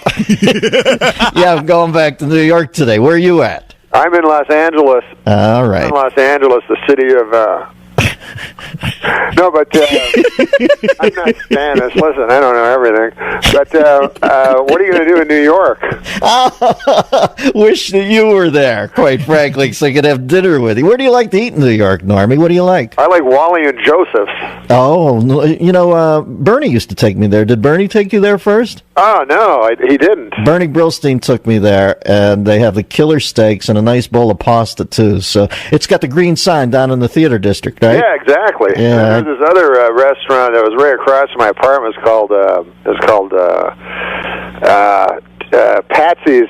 Patsy's? No, sure, I've been to Patsy's. That's Sinatra's old haunt. Roger Ailes always takes you there when he wants to have lunch with you. So one time I was it was after the smoking ban. They just put a smoking ban in where you couldn't smoke. Yeah. And I guess this joint was run by some friends of Frank Sinatra. Yes, let's you know say. What I'm saying. Yes, I do know what you're saying. So I went outside to smoke a cigarette, because you couldn't smoke inside. Then this guy comes out. He goes, "Nah, you smoke inside." I'm like, "Nah, it's against the law." He goes, "You come smoke inside." It's all right. So then, I'm just sitting alone at this table. A guy puts a giant ashtray in front of me. I'm smoking this. Everyone's walking. Everyone's looking at me. But it's like I was a maid. You know what a made man is? Yeah, I know what a made man is, baby. I remember one night Gotti wanted my autograph for somebody at the Columbus Cafe, and I went back and met those guys. And it's fascinating in a way to watch that power. You're supposed to be repulsed by it completely, but there's something intoxicating about guys who are that. Let's say sure of themselves, right? Ooh, the Teflon Don? Yeah, he used to hang at that Columbus Cafe joint. Not a lot, but I saw him in there once, and they said... he asked for your autograph? Nah, some kid, he knew a kid, I think it was his daughter, maybe I'm wrong, but they said he wants an autograph for this kid, so I went back and signed it. Oh, that's pretty cool. One time, Rob Schneider was telling me, if, someone recognized you liked them, kind of? Yeah. So he was down in the studio. This was before I was there, but they used to have Donahue down there. Right. And so Football Williams was there, the guy who threw the brick at Reginald Denny's head. He was on Donahue, so he's dressed up in a suit and everything, and they were in the bathroom, and then Schneider couldn't recognize him at first. He goes, "Oh man, that's the guy that threw the brick." And then all of a sudden, Football looks at Schneider, and goes, "You the copy guy, man, you're hilarious." Then Schneider said he liked them. The Brickmeister. Normie, what are you doing, baby? I missed the sports show. You on hiatus, or what are you doing? You coming back, or you're not coming back? TV's a mercurial business, but I love that show. Oh yeah, that was fun, man. Sports is so much fun. No, we're on hiatus. You're on hiatus? Yeah, we're on hiatus. Oh, I'm sorry to hear that, my friend. I love the show. What are you doing? Are you going to do a flick? You out on the road? Give me something. I'm on the road, man. I'm traveling. I'm traveling across this great land like you. But, so your similes today, they lack a little punch on the back end. I was trying to think. Nobody sets them up like you, though. I'm telling you, you get up to that like, and you've got power, and then the back end is. No, yeah, I hope it comes to me during this. Similes, Norm, can I tell you, similes come to me you see what I did there? No, you're a master at those things. But, no, I'm doing that. Oh, no, I'm in a movie. What do you got? No, when people go, "Hey, my movie's coming out," and then it turns out it's Sandler's movie, and you're in it for 5 seconds. Those actors, they're like, "Yeah, I got this new TV show. It's called The Adventures of Old Christine," and you're like, "What? That's not yours." But no, Sandler every once a year, Santa will throw me a bone, and then he'll desperately try to write me into the script. But he's playing this. He's in this movie where he plays a lady and his twin sister. I mean, a man and his twin sister, a lady. Wow. And then I go out with Adam Sandler, but he's a lady, So it's cool. Wow. Well, I used to love it when you two would make out at SNL. What? One time they made me make out with Nealon. I remember. I was just a writer, and then they write the sketch, and they're like, and then the idea was Nealon was at a bar, and Heather Locklear was over on the other side, and they were looking at each other and trying to top each other. So then Heather Locklear starts making out with a dude, and then Nealon makes out with me. Oh, I remember this. And then if a guy kisses you, man, oh my God, you remember it for so much longer than if a girl kisses you. Yeah. Well, it's. And he has that big head and everything. Oh, yeah, he's big on head. Now, listen, here. No, I didn't say that. Oh, I'm sorry, I misinterpreted you. I thought, God, no, I don't remember that sketch. I would remember if Kevin and two of my good friends, my good heterosexual friends, would perform. I'm thinking, I got to start paying more attention at the read-through, because I don't remember that scene. Norman, speaking of turning up in movies, imagine my shock when you came into Jane Eyre wearing... What the hell was that about? Just something for dental benefits or something? But it was funny when I was on Saturday Night Live.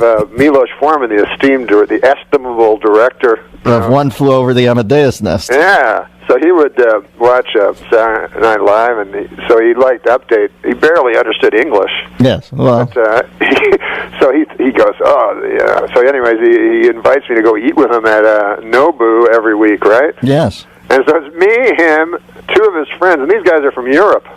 And they're smart. They know everything, these two guys.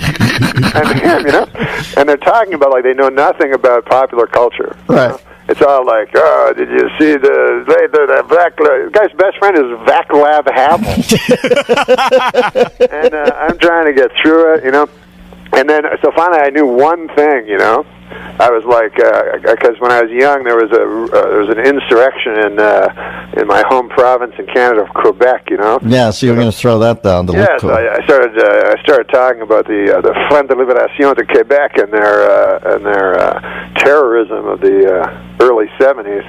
Then this guy knows more than I do about it. Yeah, almost. Yeah, they know everything. And then Milos Forman, he's like, I'm working on a new script. He goes, how do you feel about freedom of speech?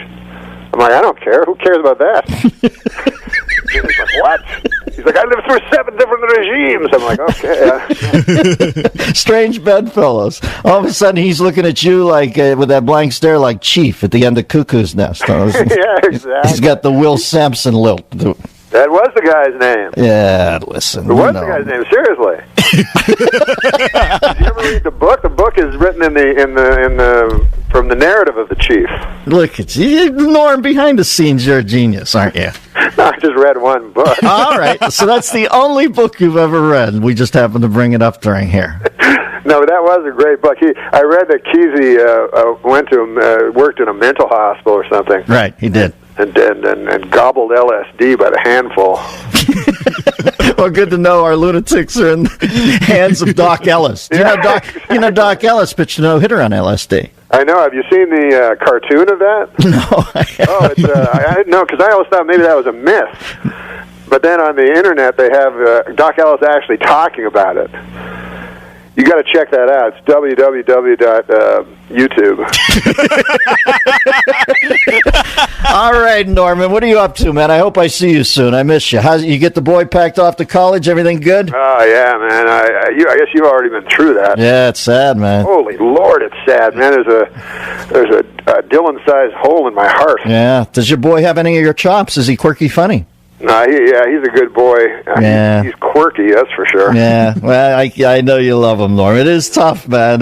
You get all serious with yourself. I know comedians tend to goof through life, then the Bambino's not there. It gets real serious, brother. Yeah, it does. You're supposed to let them be free and stuff, but if it was up to me, I'd lock them in the basement.